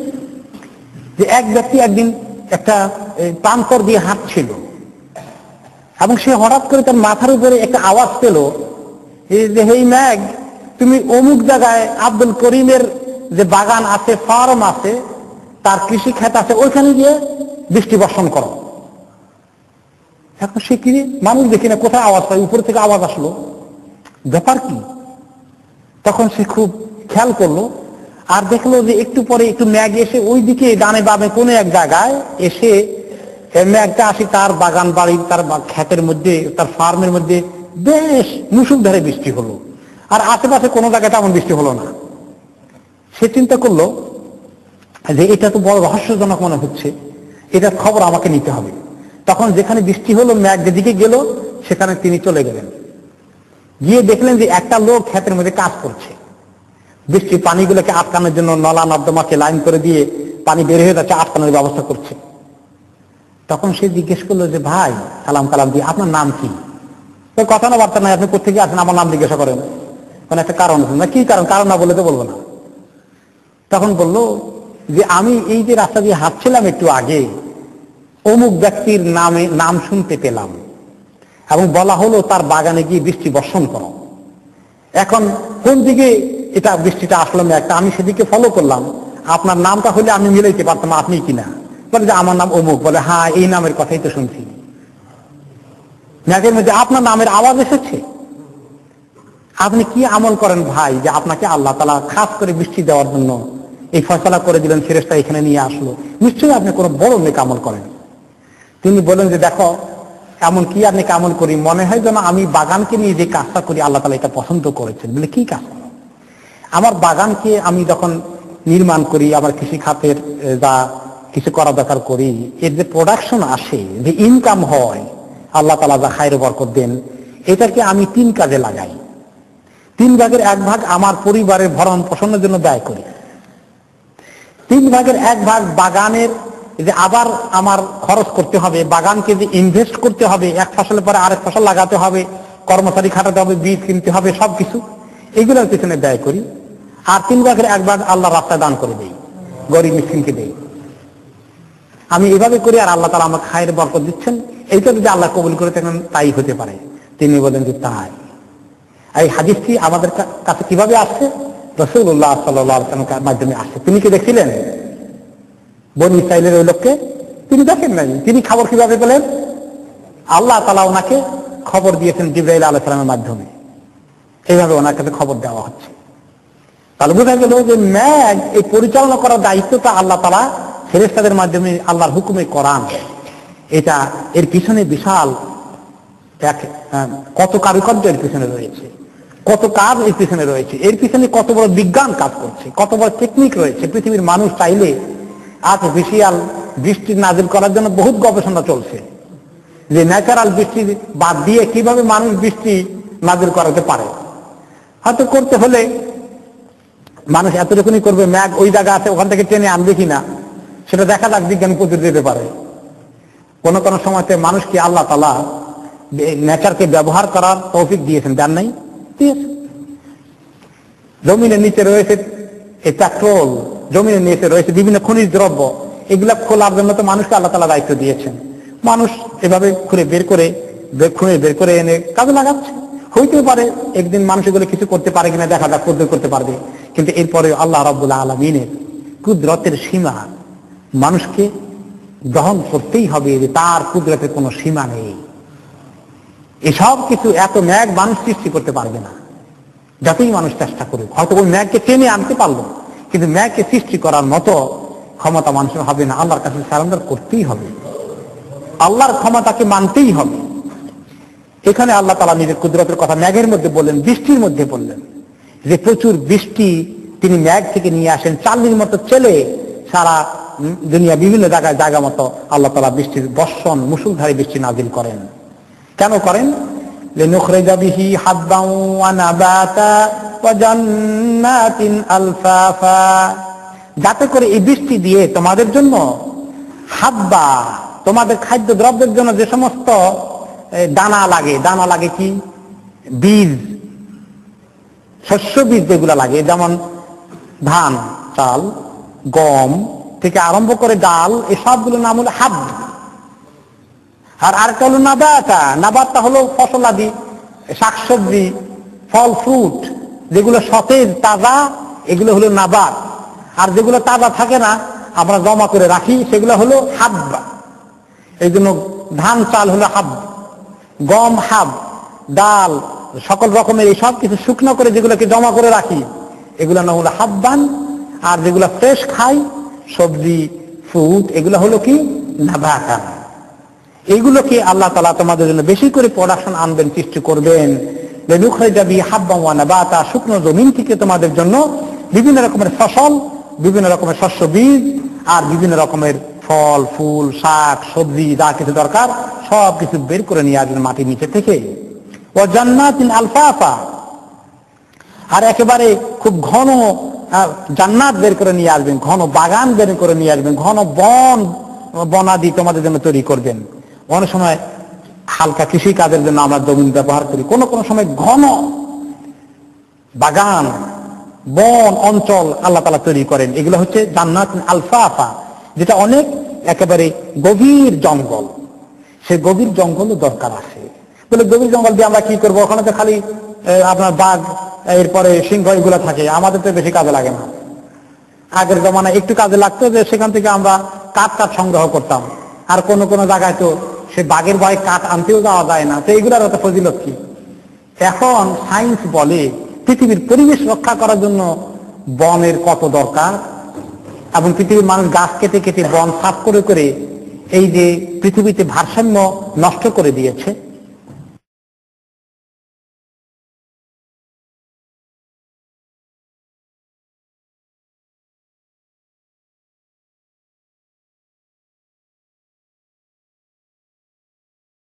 সম্মানিত হাজিরিন, আমরা তাফসীর শুনে আসছি সূরা আন-নাবা থেকে 30 পারার পয়লা সূরাটা থেকে। গত সপ্তাহে আমরা 16 নম্বর আয়াত পর্যন্ত তাফসীর শুনেছিলাম। আজকে বাকি আয়াতগুলো তাফসীর আমরা শোনার কথা ইনশাআল্লাহ। আল্লাহ তাআলা ইরশাদ করছেন কিয়ামতের দিনের কথা, এবং তারপরে যে হাসর হবে, সেদিন জাহান্নামের কি পরিস্থিতি সৃষ্টি হবে এবং জান্নাতের কি নিয়ামত আছে, এই বিষয়গুলো। ইন্না ইয়াউমাল ফাসলি কানা মিকাতা, নিশ্চয়ই ইয়াউমাল ফাসল অর্থাৎ ফয়সালা করার দিন, যেদিন মানুষের মধ্যে বিচার আচার করে সব কিছু চূড়ান্ত করে দেওয়া হবে, হাসরের ময়দানে সেই দিন আসার কথা, সেই দিনের ওয়াদা, সেই দিনের অ্যাপয়েন্টমেন্ট একদম সুস্পষ্টভাবে ঠিক করা আছে। দিন, তারিখ, মেয়াদ সব কিছু ঠিকঠাক করা আছে, কোনো পরিবর্তন হবে না। আল্লাহ তাআলা প্রোগ্রাম ফিক্স করে রেখেছেন। আই মুআক্কাতুন বিআজালিন মা'দুদ, একদম ফিক্স করা টাইম, লা ইউজাদু আলাইহি ওয়া লা ইনকাসু মিনহু, সেটা থেকে কমও করা হবে না, বেশি করা হবে না, আগে পিছে করা হবে না। ওয়ালা ইয়ালামু ওয়াক্তুহু আলা তাঈন ওয়ালা ইয়ালামু ওয়াক্তাহু আলা তাঈন ইল্লাল্লাহু আযজা ওয়া জাল। আর সেই দিনটা কবে, কতদিন পরে হতে পারে আনুমানিক কিয়ামত, কি অনুমান করে বলা যাবে? কোন ধারণা করার সুযোগ আছে? ইন্নাল্লাহা ইনদাহু ইলমুস সাআহ, আল্লাহ তাআলার কাছেই একমাত্র আছে এই কিয়ামত কবে হবে সেই দিন, তারিখ, সময় আল্লাহ তাআলা ছাড়া আর কেউ জানেন না। রাসূলুল্লাহ সাল্লাল্লাহু আলাইহি ওয়াসাল্লাম জানেন নাকি? তিনিও জানেন না। ওনার কাছে জিবরাইল আলাইহিস সালাম এসেছিলেন প্রশ্ন করতে, ইসলাম কি জিনিস, ঈমান কি জিনিস, তিনি উত্তর করলেন।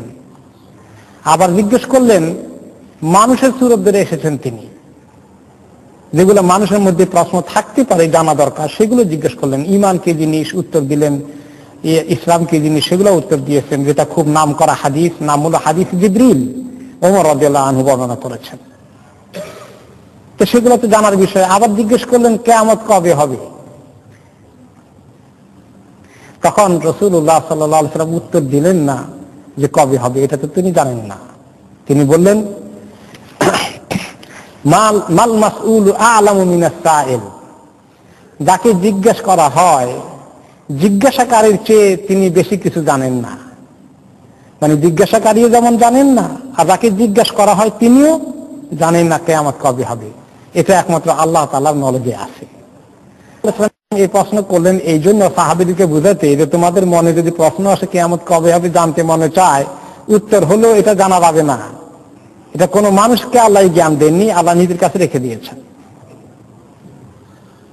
তারপরে জিজ্ঞেস করেছিলেন, আচ্ছা ঠিক আছে, কিয়ামত তো বোঝা গেল দিন তারিখ জানা যাবে না, আর কিয়ামতের আলামত কি কি হতে পারে? কিছু আলামতের কথা তিনি হাদিসে জিবরিলে বলেছিলেন।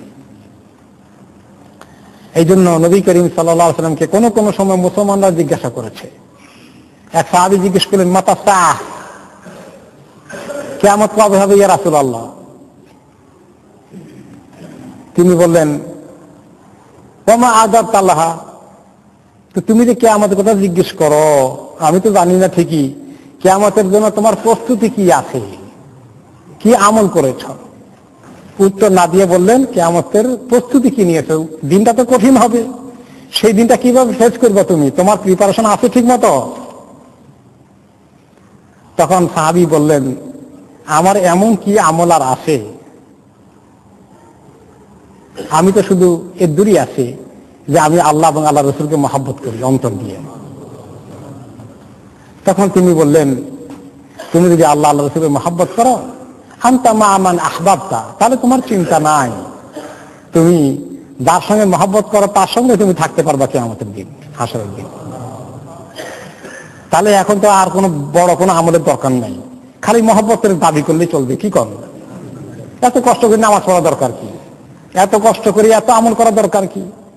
তো এরকম কিছু লোক আমাদের সমাজে মহব্বত আছে, 12 রবিউল আউয়ালে মহব্বত, মাশাআল্লাহ, দুনিয়া ভেঙে পড়ে একদম, আর সারা বছর নামাজ কালামের খবর নাই। তো এটা কি খাঁটি মহব্বত হয়ে গেল? এই মহব্বতে কাজে আসবে না। কুল ইন কুনতুম তুহিব্বুনাল্লাহা ফাত্তাবিউনি ইউহিব্বুকুমুল্লাহ, যদি সত্যিকার মহব্বত করো তাহলে নবী করিম সাল্লাল্লাহু আলাইহি ওয়াসাল্লাম আপনি বলে দেন, যা নিয়ে আসছেন হুবহু আপনাকে অনুসরণ করতে, ফলো করতে, যা করতে বলেছেন ঠিক মতো আমল করতে হবে কিনা?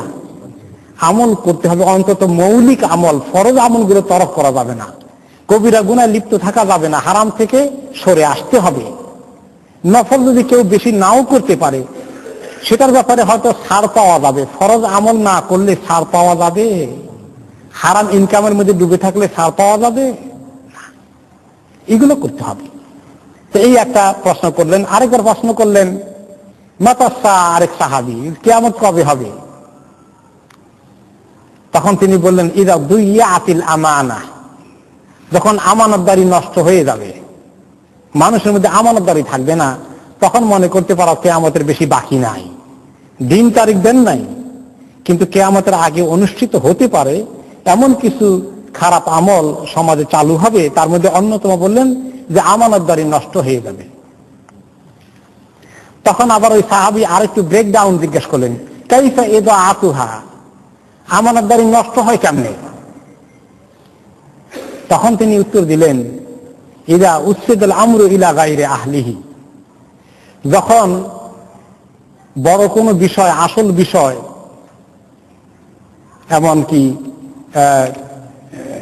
আমর করার বিষয়, মানে শাসন কার্যের বিষয়, রাষ্ট্র পরিচালনার বিষয়ে অনুপযুক্ত লোকদের হাতে যখন চলে যায়, বা যে কোনো দায়িত্ব এমন লোকের কাছে যায় সে এই দায়িত্ব পালনের উপযুক্ত নয়, অনুপযুক্ত লোক দায়িত্ব পালন করার জন্য বড় দায়িত্ব নিয়ে বসে থাকে, তখন মনে করবা কিয়ামতের আর বেশি বাকি নেই।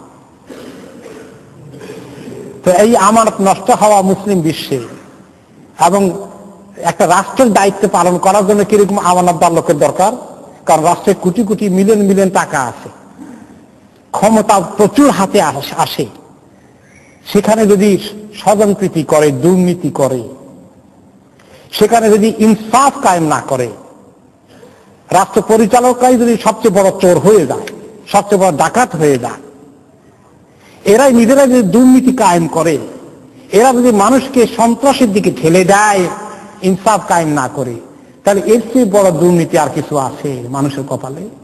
এর চেয়ে বড় আমানতদারি খেয়ানত কি হতে পারে? যারা জনগণের প্রচুর টাকা তাদের জিম্মাদারিতে থাকবে ঠিক মতো, তারাই যদি খাওয়া শুরু করে, লুটপাট করা শুরু করে। এই জন্য বলা হচ্ছে যে যখন এরকম বড় বড় দায়িত্বশীল লোকেরা, এমন লোকেরা দায়িত্বশীল হবে যাদের চরিত্র ঠিক নাই, যাদের আমানতদারি নেই, তারা বড় দায়িত্ব পালন করতে যাবে, তখন মনে করবে কিয়ামত ঘনিয়ে আসে। আর মুসলিম উম্মতের অবস্থা তো তাই, তাদের উপরে চড়ে বসেছে এমন দায়িত্বশীল লোকগুলো যারা সবচেয়ে বড় চোর, ডাকাত, যাদের মধ্যে কোনো সততা নাই, যারা আল্লাহকে ভয় করে না, যাদের দ্বীনের ব্যাপারে কোনো অনুভূতি নেই, ইসলাম নিয়ে যারা চিন্তা করে না, যারা নামাজ পড়ে না, বেনামাজি লোকেরা মুসলিম দেশগুলোর দায়িত্ব নিয়ে বসেছে। আর তার পরিণতি দেখতে পাচ্ছেন কি অবস্থা। তো এইগুলো কিয়ামতের লক্ষণ। যাই হোক, আল্লাহ তাআলা বলছেন যে কিয়ামত কবে হবে ফিক্স করা আছে, কিন্তু এই নলেজটা আল্লাহ তাআলা ছাড়া কারো কাছে নেই। ইয়াউমা ইউনফাখু ফিস-সূরি ফাতাতুনা আফওয়াজা, সেদিন কিয়ামত তো হবে প্রথম সিংহা ফুঁক দেওয়ার পরে, সব শেষ হয়ে যাবে। কুল্লু মান আলাইহা ফান, সব কিছু একদম নিঃশেষ হয়ে যাবে, ফানা হয়ে যাবে। এরপরে আবার সিংহায় ফুঁক দিলে কি হবে? হাসরের ময়দান কায়েম হয়ে যাবে, সবাই আবার দ্বিতীয়বার জিন্দা হয়ে হাসরের ময়দানে হাজির হয়ে যাবে। এই দ্বিতীয় সিংহার ফুঁকের কথা এখানে বলা হয়েছে, ইয়াউমা ইনফাখু ফিস-সূর ফাতাতুনা আফওয়াজা, যেদিন সিংহায় ফুঁক দেওয়া হবে দ্বিতীয়বারের মতো, তখন তোমরা দলে দলে হাসরের ময়দানে সমবেত হয়ে যাবে। প্রথম সিংহায় ফুঁক দেওয়ার পরে যে কিয়ামত হবে, সারা পৃথিবীর সব কিছু নিঃশেষ হয়ে যাবে, শুধু একটা অস্তিত্ব বাকি থাকবে, তিনি কে? ওয়ায়াবকা ওয়াজহু রাব্বিকা যুল জালালি ওয়াল ইকরাম। আর সব নিঃশেষ হয়ে যাবে, কিচ্ছু থাকবে না। এই যে সব কিছু শেষ হয়ে যাবে, কিছু থাকবে না, প্রথম সিংহা থেকে দ্বিতীয় সিংহার মধ্যে যে গ্যাপটা হবে, কতদিনের গ্যাপ হবে, এই ব্যাপারে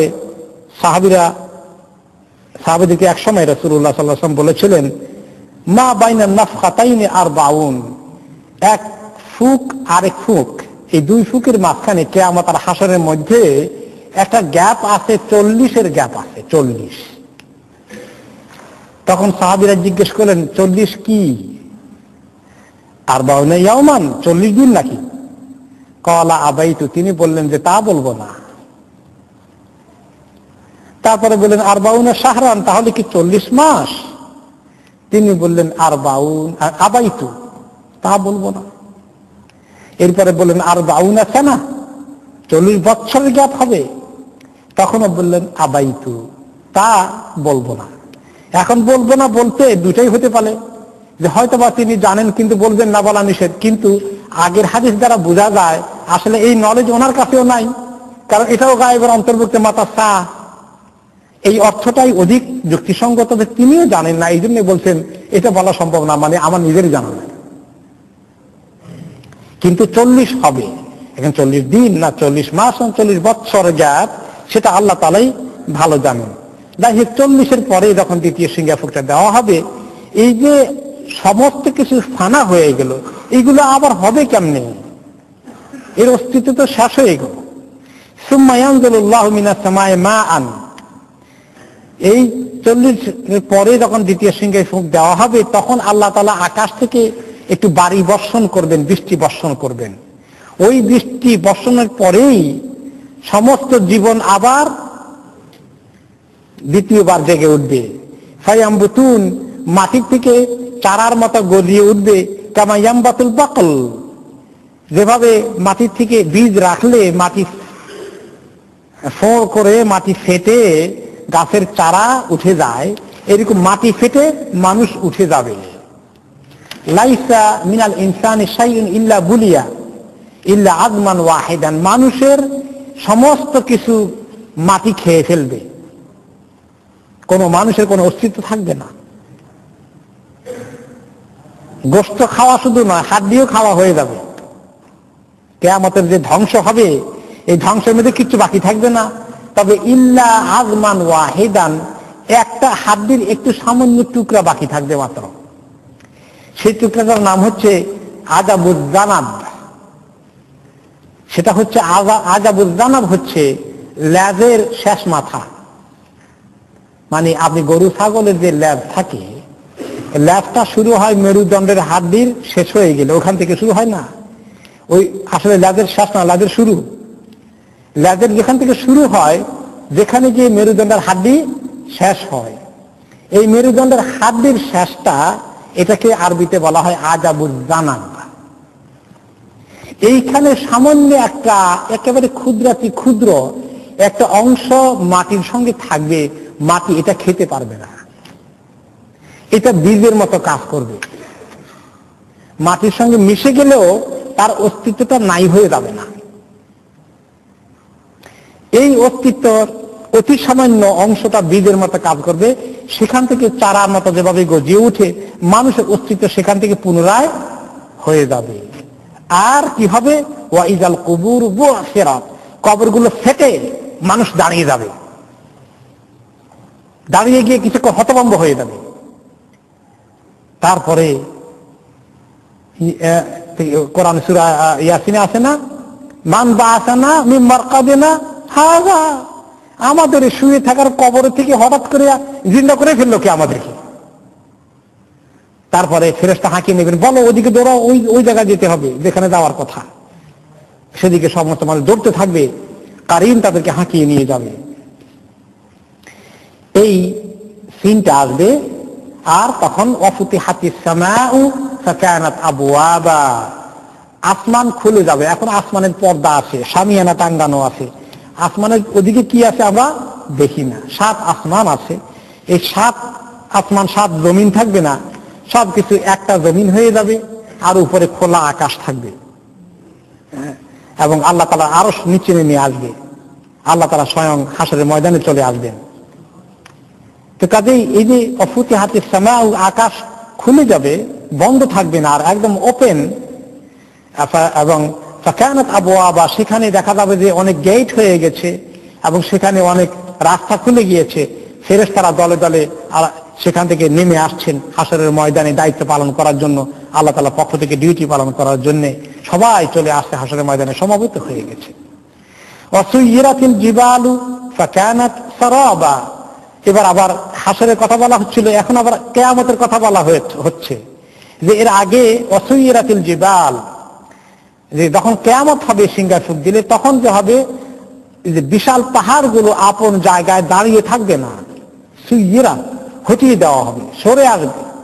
শুধু সরে আসবে না, বিস্ফোরণের চোটে টুকরা টুকরা হয়ে যাবে। শুধু টুকরা টুকরা নয়, এগুলো একদম পাউডারের মতো গুঁড়া হয়ে যাবে। শুধু গুঁড়া নয়, তুলার মতো উঠতে থাকবে, কালেহনিন মানফুস। পশমকে যেভাবে সুতো বানানোর জন্য একদম রেজা রাজা করা হয়, তুলাকে যেভাবে পিটিয়ে একদম তুলাকে নরম করে দেওয়া হয়, যেটা আমাদের দেশে যখন ল্যাপ তোষক বানানোর জন্য তুলাকে পিটায় অনেকক্ষণ, তাই না? একদম হালকা করে ধুলে ফেলে না, তুলা ধুলা পড়ে না। আর কাউকে ভালো করে পিটালে তুলা ধুলন দিছে, তুলাকে যেভাবে পিটায়, এরকম আপনার এই হালকা হয়ে উঠতে থাকবে, তাদের কোনো অস্তিত্ব থাকবে না সেই কিয়ামত। তারপরে তো হাসর হয়ে গেল। এরপরে হাসরের ময়দানে বিচার আচারের শেষে কি আছে? ইন্না জাহান্নামা কানাত মিরসাদা, জাহান্নাম ওত পেতে আছে, অপেক্ষায় আছে, তার শাস্তি প্রয়োগ করার জন্য, জ্বালানোর জন্য রেডি হয়ে আছে। লিত্তাগিনা মাআবা, যারা সীমা লঙ্ঘনকারী তাদের ঠিকানা হিসাবে জাহান্নামকে রেডি করে রাখা হয়েছে। জাহান্নাম প্রস্তুত হয়ে আছে, অপেক্ষায় আছে।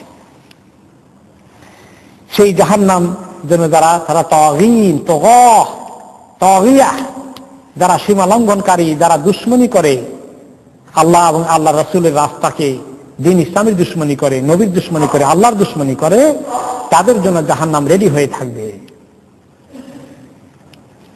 এরপরে এই যে জাহান্নাম আছে মাআবা, ঠিকানা হয়ে, এই ঠিকানাটা তো খুবই খারাপ ঠিকানা, এবং এই ঠিকানায় কিন্তু সবাইকে যেতে হবে। কেউ ভিতরে ঢুকবে আর কেউ উপরে দিয়ে পার হয়ে যাবে, আর কোনো রাস্তা নাই। জান্নাতে যেতে হলেও জাহান্নাম ক্রস করে যেতে হবে, আর কোনো রাস্তা নাই। আর সেই রাস্তার নাম কি? সিরাত। আমরা বাংলায় বলি পুল সিরাত, ফার্সি উর্দু বাংলায় বলে পুল সিরাত। পুল মানে সিরাত, সিরাত মানে পুল। তো এই একটা ব্রিজ ক্রস করতে হবে, তার নাম হচ্ছে সিরাত। এইটা সবাই তার উপরে যেতে হবে। এই জন্য তাফসীরে এসেছে লা ইয়াদখুলু আহাদুন আল জান্নাতা হাত্তা ইয়াজতাযান নার, জাহান্নাম ক্রস করেই জান্নাতে যেতে হবে, আর কোনো রাস্তা নেই। ফা ইন কানা মাহু জাওয়াজুন নাজা ওয়া ইলা তুবিসা, যার কাছে জাহান্নাম ক্রস করা করে জান্নাতে যাওয়ার পাসপোর্ট আসে, সেই যেতে পারবে। যার কাছে এই পাসপোর্ট নাই, সেই জাহান্নামে পড়ে যাবে। লাবিসিনা ফিহা আহকাবা, শুধু পড়ে যাবে নয়, কিছুদিন থাকা নয়, বহুদিন থাকতে হবে। আহকাবা, হকবা।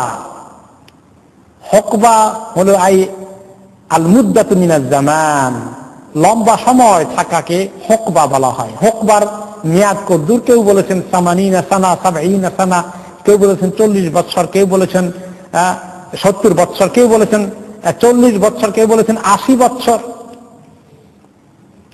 কিন্তু ইমাম ইবনে কাসীর রাহমাতুল্লাহ আলাইহি বলেন, যে কোন কোন তাফসীর এসেছে লা ইয়ালামু ইদ্দাতু হাযিহিল আহকাব ইল্লা আল্লাহু আযজা ওয়া জাল, আহকাব বহু হকবা থাকবে, যে এটা কতদিন, এটার কমপ্লিট হিসাব বের করা কোনো মানুষের পক্ষে সম্ভব নয়।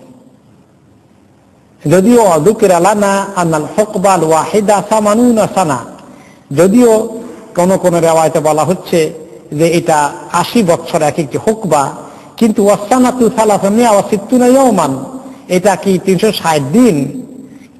এই সাধারণ 7 দিন দুনিয়ার 360 দিন, নাকি ওয়াকুল্লু ইয়াউমিন কাআলফি সানাতিন মিম্মা তাউদ্দুন, নাকি এই দুনিয়ার এক একটি দিন, আখিরাতের এক একটি দিন দুনিয়ার 1000 বছরের মতো হবে। এটা তো হলো ওই সমস্ত গুনাহগার মুসলিম যাদের ঈমান আছে, তারা আমল অনুযায়ী একটা মেয়াদ পর্যন্ত থাকবে। আর যারা কাফের বেদিন, যাদের কোনো ঈমান নেই আল্লাহ তাআলার প্রতি, তাদের কোনো বের হওয়ার সুযোগ নাই। তাদের জন্য আছে ফিনারে জাহান্নামা খালিদিনা ফিহা হুম ফিহা খালিদুন, সেখানে তাদেরকে সবসময় চিরদিন থাকতে হবে, কোনোদিন বের হওয়ার কোনো সুযোগ নেই। এই জাহান্নাম এত কঠিন। লা ইয়াযুকুনা ফিহা বারদান ওয়ালা শারাবা, সেই জাহান্নামে আগুনে জ্বলতে জ্বলতে মানুষের কি কষ্ট হবে।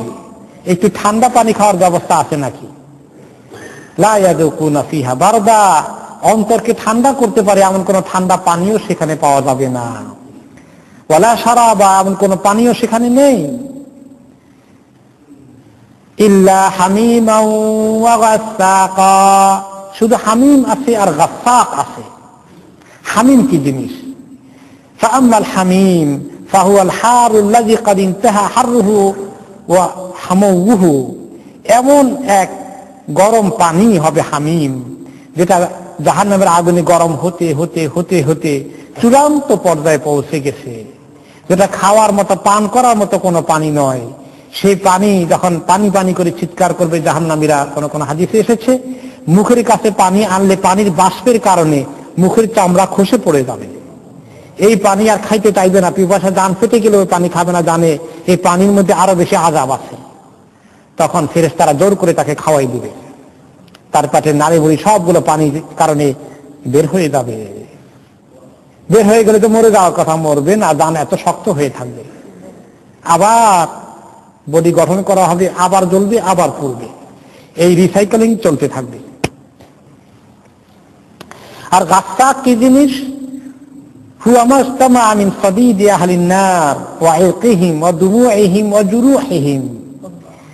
গাসসাক হচ্ছে জাহান্নামীদের যত পুঁজ ময়লা শরীর দিয়ে বের হবে, পায়খানা রাস্তা দিয়ে বের হবে, তাদের রক্ত পুঁজ, তাদের চোখের পানি সমস্ত একাকার হয়ে জাহান্নামের নদী বইতে থাকবে। সেই নদীর যে ময়লা, গন্ধ, দুর্গন্ধ, আবর্জনা সবগুলো, এগুলো হবে তাদের জন্য গাসসাক। ক্ষুধা লাগলে এগুলো খেতে দেওয়া হবে,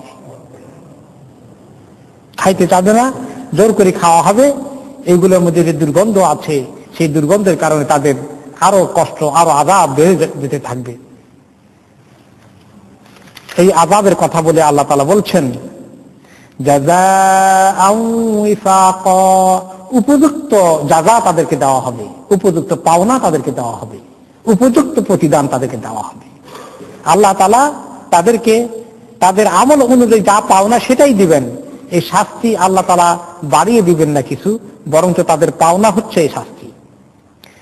ইন্নাহুম কানু লা ইয়ারজুনা হিসাবা, এই যে হিসাব আছে আল্লাহ তাআলার কাছে, হিসাব নিকাশ আছে, জান্নাত জাহান্নাম আছে, পুলসিরাত পাড়ি দেওয়া লাগবে, এগুলো তারা কোনোদিন আশা করেনি, ইয়াকিন করেনি, বিশ্বাস করেনি। বলা হলো, গুরুত্ব দেয়নি, ঈমান আকীদা ছিল না, ইয়াকিন ছিল না। ওয়া কাযযাবু বিআয়াতিনা কিযাবা, আমার আয়াতগুলোকে একটাও মানতে চায়নি, অস্বীকার করেছে, এগুলো মানি না। কোরআনের কথা শুনতে চায়নি, বিশ্বাস করেনি। অমুসলিমরা বিশ্বাস করে না, মুসলিমরা অনেকে আছে বিশ্বাস করে না। আজকে মুসলিম বিশ্বের মধ্যে বহু পণ্ডিত, শিক্ষিত, বুদ্ধিজীবী আছে যারা এই কোরআনের কথাগুলোকে মনে করে এইগুলো পাবলিকের জন্য, এইগুলো সাধারণ মানুষ যারা বেওকুফ তাদেরকে চোখের পানি কাঁদাইয়া টাঁদাইয়া ইমাম সাহেবেরা, মিয়া সাহেবেরা কন্ট্রোল করে রাখবে। এগুলো বেকুফদের জন্য, যারা এত বড় বুদ্ধিজীবী তাদের জন্য কি এগুলো নাকি? এত পণ্ডিত, এই শিক্ষিত লোকেরা কোরআনে তাফসীর শুনে নাকি কোনোদিন? কোরআন তারা পড়ে, নিজেরাও কোনো শুনে তো দূরের কথা, পড়ে কোনোদিন? তেলাওয়াত শিখেছে, তারা শিখলে হারমোনি দিয়ে গান বাজানো শিখেছে, আর ছেলে মেয়েদেরকে তাই শিখায়। কোরআন তারা তেলাওয়াতও করতে জানে না। আর ছোটকালে যদি ভুলে তেলাওয়াত করে, এখন অবশ্যই এটাকে ফেলে দিয়ে তারা অনেক বড় বুদ্ধিজীবী হওয়া লাগবে, রাহমাকাল্লাহ। কারণ কোরআন তেলাওয়াত করলে কি আর এত বড় আধুনিক বুদ্ধিজীবী হওয়া যাবে? অনেক মডার্ন হওয়া দরকার হয়ে গেছে। কোরআন কেন তার বাড়ির কাছে থাকবে? কাজে এরাও বিশ্বাস করে না। এই যে যারা আল্লাহ তাআলার এই কোরআন হাদিসের কথাগুলোকে আমলে নেয়নি, এত সিরিয়াস কথা আল্লাহ বলে দিয়েছেন, কি শাস্তি হবে, এত বড় শাস্তি থেকে বাঁচার জন্য যারা চেষ্টা করেনি, তাদের কপালে শাস্তি ছাড়া কি পুরস্কার মিলবে? ওয়া কুল্লা শাইইন আহসাইনাহু কিতাবা, তোমাদের সকল অপকর্ম, অবিশ্বাস, আল্লাহ তাআলার বিরুদ্ধে দুশমনী, আমি সব আহসাইনাহু কিতাবা, হিসাব করে করে সব লিখে রেখেছি, সব লিখে রাখা হয়েছে। কোনোটাই মিস করা হয়নি, কোনোটাই ভুলে যাওয়া হয়নি। ওয়াকাদ আলিমনা আমালাল ইবাদ ওয়া কাতাবনাহা আলাইহিম, সব জেনেছি, বান্দাদের সব লিখে রেখেছি, আজকে হিসাব করে সব তোমাদেরকে বুঝিয়ে দেওয়া হবে। ফাযুকু ফালান নাযিদাকুম ইল্লা আযাবা, জাহান্নামীদেরকে আল্লাহ তাআলা জাহান্নামে যাওয়ার পরে শাস্তি পেতে পেতে হামিম গাসসাক, এগুলো শাস্তি পাওয়ার পরে তাদেরকে আল্লাহ তাআলা বলবেন মজা খাও আজকে, ফাযুকু, খুব বেশি করে স্বাদ গ্রহণ করো, কেমন মজা লাগে জাহান্নামের আগুন, কেমন মজা লাগে, মজা গ্রহণ করো। ছোটকালে চোরদেরকে পিটাতো ধরে বেঁধে, চোর পিটাতে দেখছেন কোন সময়? ধরতে পারলে পিটায় বেঁধে রাখছে আর পিটায়, আর পিটার বলে কেমন মজা লাগে, মজা লাগে আর চুরি করবা? পিটায় আর বলে মজা লাগে নাকি? পিটানে কি মজা লাগে? এটা বলে কেন মানুষ? তার শাস্তিটা ক্রিটিসাইজ করে তাকে মানসিকভাবে আরো বিড়ম্বনা সৃষ্টি করা, তার মানসিক কষ্ট কয়েক গুণ বাড়িয়ে দেওয়া। তা আল্লাহ তাআলা শুধু শারীরিক কষ্ট দিবেন না, মানসিক আযাবও দিবেন। মজা খাও। অন্য আয়াতে আল্লাহ তাআলা বলেছেন দুক ইন্নাকা আনতাল আজিজুল কারীম, দুক মানে টেস্ট গ্রহণ করো, স্বাদ নাও, তুমি খুবই সম্মানের আসনে আজকে আসো, তোমাকে অনেক সম্মান করা হবে। আনতাল আজিজ মানে খুব সম্মানিত, কারীম মানে খুব সম্মানিত। তার মানে কি উল্টা কেমন সম্মান হবে এটা দেখতে পাচ্ছ? ভালো করে তোমার ইজ্জত বুঝেই দেওয়া হবে তোমাকে। এই জাতীয় কথাগুলো আল্লাহ তাআলা বলবেন, আরো মানসিক আযাব দেওয়ার জন্য বলা হবে আল্লাহ তাআলার পক্ষ থেকে। ফাযুকু, মজা গ্রহণ করো, ফালান নাযিদাকুম ইল্লা আযাবা, তোমাদের আযাব কমাবো না, বরঞ্চ তোমাদের যদি কিছু বাড়ে আযাব আরো বাড়বে। জাহান্নামের আগুন জ্বলতে জ্বলতে একটু কমবে না আর একটু বাড়বে? বাড়তেই থাকবে, কমাকমির কারণ নাই। দুনিয়ার আগুন অনেক সময় কমে আসে, কারণ লাকড়ি শেষ হয়ে গেছে, আর জ্বালানি নাই, নিভে যাচ্ছে, এখন জ্বলতে জ্বলতে নিভে যায়।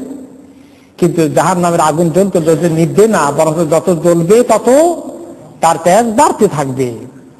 এই জন্য ইমাম ইবনে কাসীর রাহমাতুল্লাহ আলাইহি, কাতাদা রাহমাতুল্লাহ আলাইহি রেফারেন্স দিয়ে বলেন, লাম ইয়ানজিল আলা আহলিন নার আয়াতুন আশাদ্দু মিন হাযিল আয়া, জাহান্নামীদের ব্যাপারে এই আয়াতের চেয়ে আর কোন কঠিন আয়াত আর নাই। এত আযাবের মধ্যে আল্লাহ তাআলা বলেন মজা খাও, আরো বেশি করে মজা বাড়িয়ে দেব, আগুনের পরিমাণ আরো বাড়িয়ে দেব, আযাবের পরিমাণ আরো বাড়িয়ে দেব। এই কথা শুনলে কেমন লাগবে জাহান্নামীদের? এই আযাবেই দাম শেষ, যদি আরো বাড়ে তখন কি উপায় হবে? ইন্না লিল্লাহি ওয়া ইন্না ইলাইহি রাজিউন। এই হলো জাহান্নামের বয়ান। এরপরে আল্লাহ তাআলা শুরু করছেন জান্নাতের বয়ান। প্রায় দেখবেন আল্লাহ তাআলা দুটো পাশাপাশি পেশ করে, জাহান্নামের ভয় যেন আমাদেরকে পেয়ে বসে, আর জান্নাতের মজা এবং আকর্ষণ যেন আমরা ছুটে যাই নেক আমলের দিকে।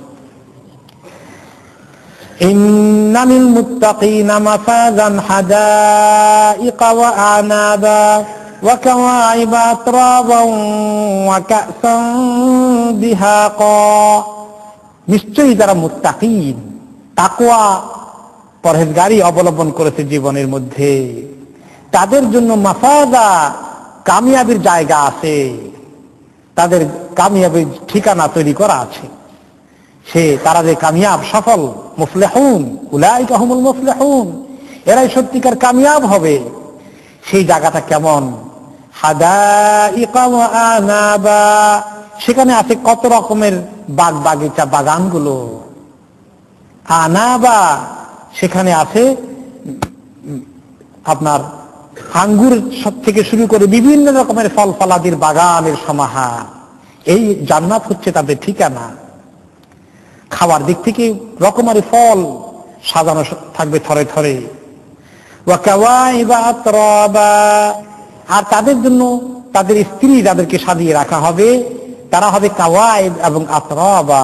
কাওয়াইব মানে হলো তাদের বুক থাকবে খুব উঁচু, তাদের স্তনগুলো উঁচু থাকবে। সুবহানাল্লাহ, আল্লাহ তাআলা একদম ভেঙে ভেঙে বলেছেন। দুনিয়ার মধ্যে মানুষের গুনাহ থেকে দূরে থাকার জন্য, মানুষের যে সমস্ত বিষয় গুনার দিকে নিয়ে যায়, জেনা ব্যভিচারের মতো এই বিষয়গুলো থেকে দূরে থাকার জন্য, রাখার জন্য, পর্দা পশিদা রক্ষা করে চললে তাদের জন্য কাওয়াইবা, এমন কুমারী জওয়ান মহিলাদেরকে রাখা হবে যাদের স্তনগুলো খুব উঁচু হয়ে থাকবে। আর আতরাবা, তারা সবাই সমবয়স্ক জওয়ান থাকবে। এক একজনকে দুনিয়ার স্ত্রী দেওয়া হবে, জান্নাতের হুর দেওয়া হবে, কিন্তু একজন বড় আরেকজন ছোট এরকম কিছু থাকবে না। সবাই সমবয়স্ক থাকবেন, সবাই জওয়ান হয়ে থাকবেন। আল্লাহ রাব্বুল আলামিন সেখানে তাদেরকে ফি সিন্নিন ওয়াহিদিন, একই ধরনের বয়সের মধ্যে তাদেরকে রাখবেন। সেখানে তারা কেউ বুড়া হবে না কখনো। ওয়া কাসান দিহাকা, আর পানিও থাকবে পান করার জন্য। দিহাকা, এই দিহাকার অর্থ কি? কোন কোন রিওয়ায়েতে আসছে দিহাকার অর্থ হচ্ছে সাফিয়া, খুব একদম পরিষ্কার, ভেরি ক্লিন। কোন জায়গা থাকবে মামলুআতুন মুতাতাবিয়া, একদম পূর্ণ গ্লাস, আর খাওয়ার পরে আবার আরেক গ্লাস, গ্লাসের পরে গ্লাস আসতে থাকবে। আল মালআ, একদম কমপ্লিট পরিপূর্ণ গ্লাস পানীয় সরবরাহ করা হবে তাদেরকে। লা ইয়াসমাউনা ফিহা লাগওয়ান ওয়ালা কিযাবা, সেখানে তো তারা কোনো বাজে কথা শুনবে না, সেখানে কোনো মিথ্যা কথাও কেউ বলবে না। সেখানে লা লাগওয়ুন ফিহা ওয়ালা তাসিম, কোনো বেহুদা কথা অথবা কোনো গুনার কথা থাকবে না। সমস্ত কথাগুলো থাকবে পরিচ্ছন্ন কথা, নির্মল কথা, আনন্দের কথা, এবং শুধু কেউ কাউকে কষ্ট দেওয়ার কোনো কথা সেখানে বলবে না কোনোদিন। কেউ কাকে খোঁচা দিয়ে কোনো কথা বলবে না। সমস্ত কথার মধ্যে শুধু আনন্দ থাকবে। দুনিয়ার মজলিসে বসলে কতক্ষণ গল্প গুজব করি, আবার কতক্ষণ দেখা যায় খোঁচা দিয়ে কথা বলা শুরু করে দিই, তাই না? আড্ডা দিতে গিয়ে গল্প গুজব করতে গিয়ে আবার দেখে ঠেস মারি কথা একটা বলে দিয়েছে। দেখা যায় কতক্ষণ হাসাহাসি করলাম, আবার কতক্ষণ মনে কষ্ট সৃষ্টি হয়ে গেল। এরকম কিছু ঘটবে না, এক হারা আনন্দের কথাই চলতে থাকবে। কি এক সুন্দর নির্মল পরিবেশ আল্লাহ তাআলা তৈরি করে দিবেন। দুনিয়ার কোন একদিন দুশ্মনী ছিল আপনার সঙ্গে একজন আরেকজনকে কষ্ট দিয়েছেন, অথবা সম্পত্তি নিয়ে রাশারাশি হয়েছে, এইগুলো কিচ্ছু বাকি থাকবে না। কারণ কি, জান্নাতে যাওয়ার আগে আল্লাহ তাআলা তাদেরকে জান্নাতে ঢোকার আগে পুকুর একটা আছে, পুকুরের মধ্যে ভালো করে চুবাই দিবেন, গোসল করাই দিবেন। গোসল করাই দিলে মনের মধ্যে একজন আরেকজনের বিরুদ্ধে দুনিয়াতে কিছু মন কষাকষি ছিল, সব ওইখানে শেষ হয়ে যাবে। কারো বিরুদ্ধে কোনো মনে কষ্ট আর থাকবে না। এরকম করে গল্প গুজব করবে, শুধু মিল মহব্বত, আনন্দ ফুর্তি, কোনো কষ্ট দেওয়া রেশারেশি করা কোনো কথা আসবে না। জাযাআম মির রাব্বিকা আতাআন হিসাবা, এমন জাযা থাকবে তোমার রবের পক্ষ থেকে। জাযাআম মির রাব্বিকা, তোমার রবের কাছ থেকে পুরস্কার। তোমার রব যখন প্রতিদান দিবেন, আল্লাহর দেওয়া কি ছোটখাটো দেওয়া নাকি? আল্লাহ তাআলা যা দিবেন সেটা এমন দেওয়া, একেবারে আতাআন হিসাবা। এই হিসাব অর্থাৎ হিসাব করা না, হিসাব মানে হাসবুন মানে কাফি, যথেষ্ট। হাসবি আল্লাহ, আল্লাহ আমার জন্য যথেষ্ট বলি না আমরা, হাসবি আল্লাহ ওয়া নি'মাল ওয়াকিল। এই হিসাব, এটা হিসাব করার থেকে না, হাসবুন থেকে, মানে আই আল্লাহ কাফিউন, এমন দেওয়া আল্লাহ দিবেন যে মানুষের সকল চাহিদা মিটে যাবে। শুধু একজন হিসাব করে করে করে পাওনাটা দেবেন না, বরঞ্চ আল্লাহ তাআলা বলবেন ওয়ালাদাইনা মাজিদ, আমার কাছে যে কত অতিরিক্ত পুরস্কার বকশিশ তোমাদের জন্য আছে তোমরা কি জানো? খালি হিসাব করে পাওনা দিব না, আমার কাছে যে পাওনা আছে সেটা বেগাইরে হিসাব, তোমাদের হিসাবের বাইরে আরো অনেক বেশি আছে, এত কাফি দেওয়া হবে। সে আল্লাহ, ওই আল্লাহকে ভয় করা দরকার যে আল্লাহ এত দিবেন।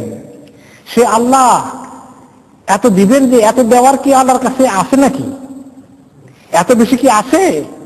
সে কথা আল্লাহ তাআলা বলেন যে তোমরা যে মনে করো আল্লাহ তাআলা এত দিলে, এত লোককে দিলে কুলাবে কিনা, কোনখানে টান পড়ে কিনা, আল্লাহ তাআলার কাছে কত আছে, কি কুদরত আল্লাহর আছে, তোমরা অনেক সময় চিন্তা করতে পারো না। চিন্তা না করলে একটু দেখো আকাশ জমিনের সৃষ্টির মধ্যে দেখো, রাব্বিস সামাওয়াতি ওয়াল আরদি ওয়া মা বাইনাহুমার রহমান লা ইয়ামলিকুনা মিনহু খিতাবা। তিনি তো রাব্বিস সামাওয়াতি ওয়াল আরদ, আকাশগুলো, জমিন, এই 7 আসমান 7 জমিন, কত বিশাল মাখলুকাত। এই বিশ্বের মধ্যে কতগুলো গ্যালাক্সি আছে, কতগুলো গ্রহ উপগ্রহ আছে। বিজ্ঞানীরা আবিষ্কার করা কি শেষ করেছে? তারা এখনো আবিষ্কার করে শেষ করতে পারেনি। শুধু এই আমাদের উপরে যে আসমান আছে তার নিচে যা কিছু আছে এগুলো গণে শেষ করতে পারেনি। আর এগুলোর উপরে 7 আসমান, ওখানে কিছু নাই, অনেক কিছু আছে। তো এত কিছু যিনি, এতগুলো রব আছেন যিনি, এতগুলো সৃষ্টি করেছেন দুনিয়ার জন্য, আখিরাতের জন্য কি আল্লাহ তাআলার কাছে আরো বেশি সৃষ্টি করার কুদরত এবং ক্ষমতা নেই? অবশ্যই আছে।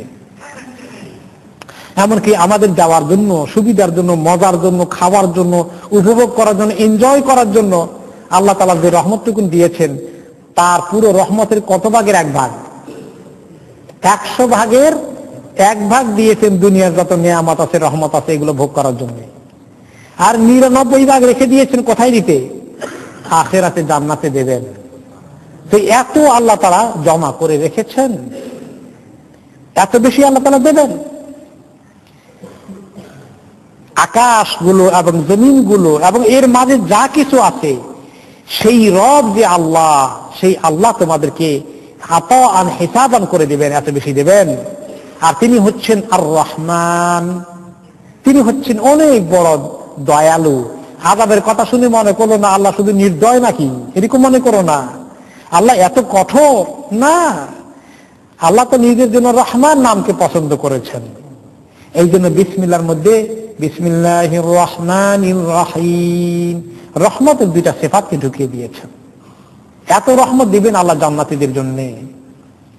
সেই রহমান কিয়ামতের দিন এই রহমানের রহমত তো পাবা, কিন্তু তার আমল যদি তরিকা মতো আমল না করো, তার শাস্তির ভয়ও রাখতে হবে তোমাদের দিলের মধ্যে।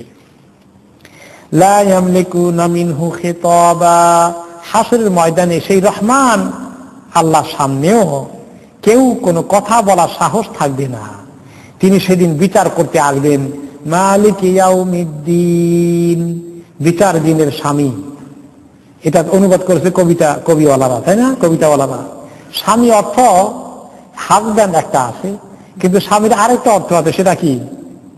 মালিক, মাস্টার, ওনার। ওই অর্থে বোঝানো হয়েছে তিনি বিচার দিনের স্বামী, মানে বিচার দিনের মালিক। মালিক ইয়াউমিদ্দিন, বিচারের মধ্যে বসে বিচারক যদি খুব দয়া করে দিয়ে আপনারা পার করে দেন, আপনি বড় ডাকাত ছিলেন, আপনারা মায়া করে পার করে দেন, এই বিচারকটা কেমন হবে মনে করেন আপনি? ভালো বিচারক? ডাকাতি করছে, আরেকজনকে খুন করছে, আরেকজনকে অত্যাচার করেছে, আর বিচারক যদি খুব মায়া মমতা করে তারা ছেড়ে যায়, কি করা যায়, তারা মায়া করে দেই, ছেড়ে দেই, এটা ভালো বিচারক হলো? কখনো না। তো আল্লাহ তাআলা কি এরকম উল্টা পাল্টা বিচারক হবেন নাকি? নাউযুবিল্লাহ। তিনি তো যখন বিচারের আসনে বসবেন, রাইট বিচার করতে হবে। যারা মানুষকে খুন করেছে, অত্যাচার করেছে, মানুষকে ডাকাতি করেছে, মানুষকে নিষ্পেষিত করেছে, তাদেরকে অবশ্যই শাস্তি দিতে হবে। তখন তিনি শাদীদ হয়ে যাবেন। ইন্না বাতশা রাব্বিকা লাশাদীদ, তিনি কাহ্হার হয়ে যাবেন। অপরাধী যারা ক্রাইম করেছে দুনিয়ার মধ্যে, সারা দিন রাত ষড়যন্ত্র করেছে, কাজে অবশ্যই তিনি সেদিন বিচারের আসনে বসে রহমান হলেও তিনি সেদিন মালিক ইয়াউমিদ্দিন, কাহ্হার, শাদীদ, এই সমস্ত গুণগুলো তিনি, সিফাতগুলো নিয়ে বসবেন। এমন ভাবে বসবেন তিনি সেদিন বিচার করতে, লা ইয়ামলিকুনা মিনহু খিতাবা, কেউ সাহস করবে না ওনার সঙ্গে কথা বলতে। কেউ কাউকে সুপারিশ করে দিতে, পার করে দিতে, কথা বলতে সাহস করবে? শুধুমাত্র লা ইয়াকদিরু আহাদুন আলা ইক্তিদাই মুখাতাবাতিহি ইল্লা বিইذনিহি, আল্লাহ তাআলা পারমিশন দেওয়ার আগে কেউ মুখ খুলবেন না। সমস্ত নবীদের কাছে অনেক উম্মতরা গিয়ে বলবে একটু সুপারিশ করেন। হাদিস, লম্বা হাদিস আছেন না, আদম আলাইহিস সালামের কাছে যাবে, মুসা আলাইহিস সালামের কাছে যাবে, ঈসা আলাইহিস সালামের কাছে যাবে, সবাই বলবে আমরা কেউ সুপারিশ করতে পারবো না, আখেরি নবীর কাছে গিয়ে দেখো। তো রাসূলুল্লাহ সাল্লাল্লাহু আলাইহি ওয়াসাল্লাম কাছে গেলে সবাই মিলে একটু সুপারিশ করেন আল্লাহ তাআলার কাছে, আমাদেরকে আল্লাহ তাআলা পার করে দেওয়ার জন্য। তিনি সুপারিশ করার জন্য সঙ্গে সঙ্গে মুখ খুলবেন? খুলবেন না, কি করবেন? সেজদায় পড়ে থাকবেন। আল্লাহ তাআলা পারমিশন চাইতে থাকবেন সেজদার মধ্যে গিয়ে। সুপারিশ করার মতো সাহস ওনারও হবে না। মান যাল্লাযী ইয়াশফাউ ইনদাহু ইল্লা বিইذনি, কার আছে সাহস শাফাআত করবে, সুপারিশ করবে তার পারমিশন ছাড়া? কার সাহস আছে? কারো নাই। রাসূলুল্লাহ সাল্লাল্লাহু আলাইহি ওয়াসাল্লাম আল্লাহর কাছে এই এজেন্ট চাইবেন, পারমিশন চাইবেন, সিজদায় পড়ে যে আল্লাহ আপনি পারমিশন দেন। অনেক লম্বা সিজদা করার পরে আল্লাহ তাআলা বলবেন যে হে আমার হাবিব মাথা উঠান, আপনাকে পারমিশন দিলাম, কি চান আপনি বলেন। তখন তিনি ক্রাইটেরিয়া আল্লাহ তাআলা ঠিক করে দিবেন, সেই ক্রাইটেরিয়া অনুযায়ী পার করে দেওয়ার সুপারিশ করবেন। ইয়াউমা ইয়াতি লা তুকাল্লিমু নাফসুন ইল্লা বিইজনি, আল্লাহ তাআলা পারমিশন ছাড়া কেউ সুপারিশ করতে পারবে না। এমন একদিন তোমাদের সামনে আসছে, কেউ তোমাদের জন্য সুপারিশ করতে পারবে না আল্লাহ তাআলা পারমিশন ছাড়া। আর আল্লাহ তাআলা পারমিশন কাদেরকে দিবেন? নবীদেরকে দান করবেন। সিদ্দিকিন, শুহাদা, শহীদেরাও পারমিশন পাবে ইত্যাদি হাদিসে আসছে। কিন্তু দুনিয়ার কোন মানুষ কি বলতে পারবে যে আমি তোমার জন্য সুপারিশ করতে পারবো? কোন ওয়ালি আল্লাহ বলতে পারবে না। কারণ কোন ওয়ালি আল্লাহ জানেন না যে তিনি আসলে ওয়ালি আল্লাহ কিনা। কোন ওয়ালি আল্লাহ যদি নিশ্চিত হয়ে যান আমি অবশ্যই আল্লাহর ওয়ালি হয়ে গেছি, এরকম ফিলিং আসে, তাহলে তিনি কি আর ওয়ালি আল্লাহ থাকলেন না।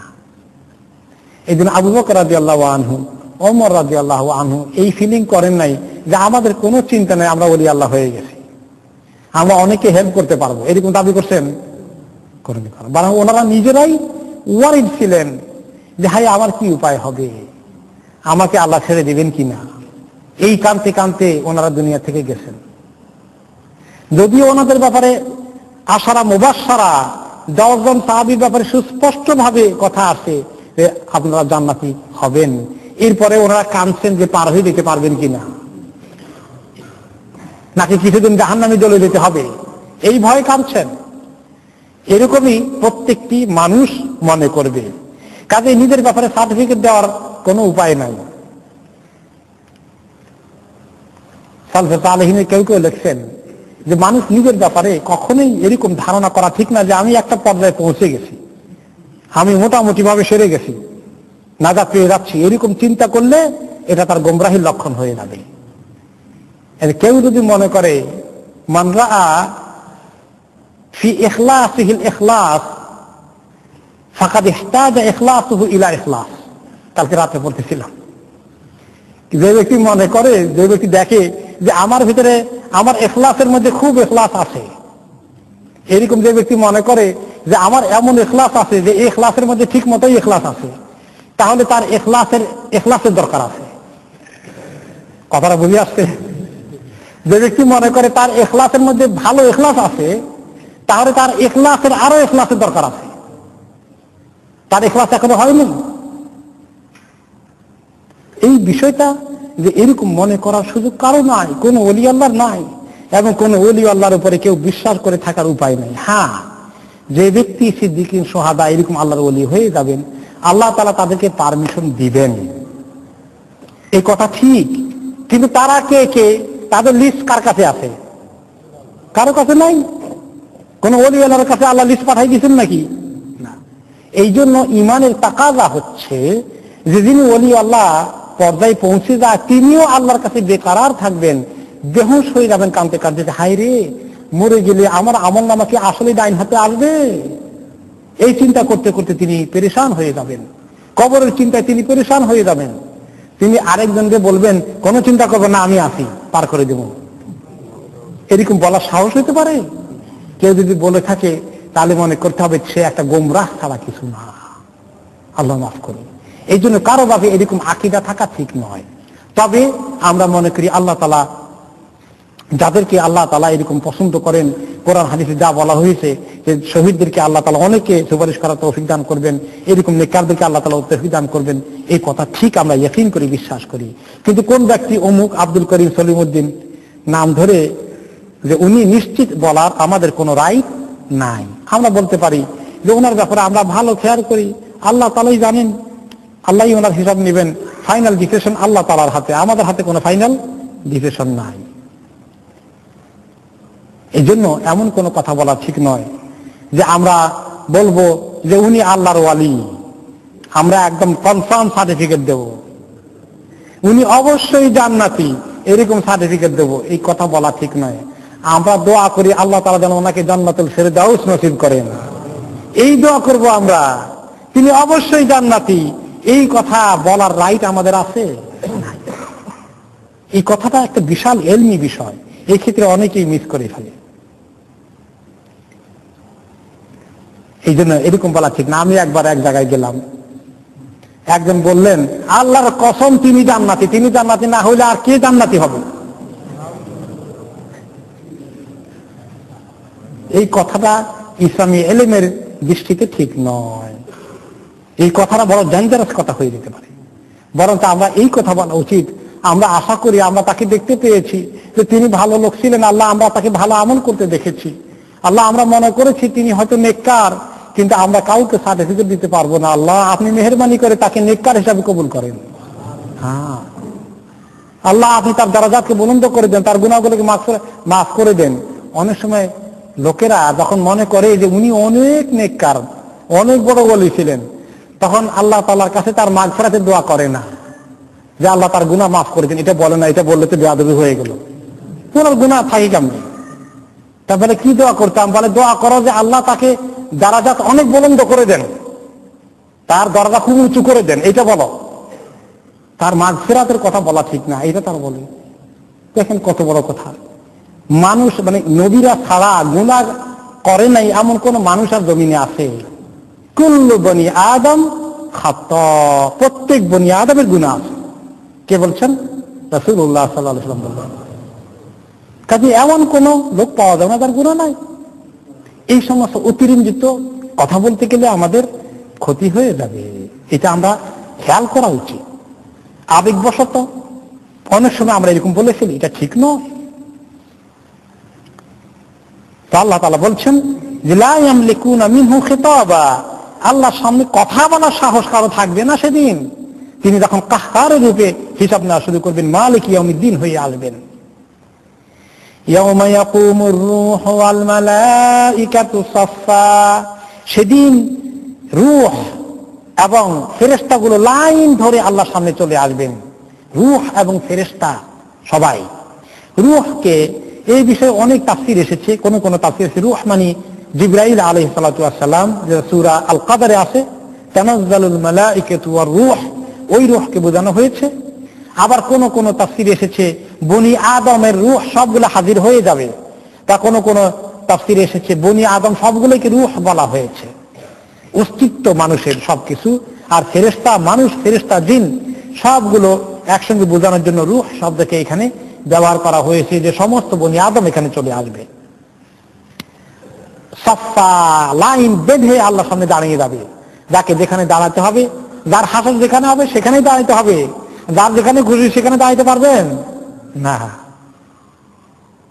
যার যেখানে অ্যালোকেট করা আছে ওইখানে দাঁড়াইতে হবে। মুমিনরা মুমিনদের সঙ্গে, যারা মুমিনকে মহব্বত করেছেন সেখানে দাঁড়াবেন। আর যারা মুমিন নয় তারা কাফেরদেরকে যারা বেশি মহব্বত করেছে, কাফেরদের দর্শন অনুযায়ী চলেছে, কাফেরদের সঙ্গে তাদের হাসর হবে। যে ফেরাউনের তরিকায় চলেছে ফেরাউনের সঙ্গে হাসর হবে, যে নমরুদের তরিকায় চলেছে নমরুদের সঙ্গে হাসর হবে, যে কার্ল মার্কস লেনিনকে তার আদর্শ মনে করেছে তার সঙ্গে তার হাসর হবে। বাকিদের নাম আর বললাম না। আর যে ব্যক্তি নবী করিম সাল্লাল্লাহু আলাইহি ওয়াসাল্লামকে মহব্বত করেছে, আবু বকর ওমর রাদিয়াল্লাহু তাআলাকে মহব্বত করেছে, তাদের আদর্শ তাদের তরিকাকে মহব্বত করেছে, তাদের সঙ্গে হাসর হবে। নেককারদের সঙ্গে ঢুকার জন্য মুনাফিকরা চান্স নেওয়ার চেষ্টা করবে, গুনাহগাররা ঢুকার চেষ্টা করবে, তাদের দলের ভিতরে চলে যাবে। এই দল তো দেখা যায় নেককার, ওইখানে ঢুকে যায়, পার হয়ে যাবে। তারা যেভাবে পার হবে আমরা একসঙ্গে পার হয়ে যাব। তখন আল্লাহ তাআলা কি বলবেন? ওয়ামতাজুল ইয়াওমা আইয়ুহাল মুজরিমুন, এই ক্রিমিনাল দল ওখানে ঢুকছে কেন? ওদিকে যাও, তোমাদের জায়গা ওখানে।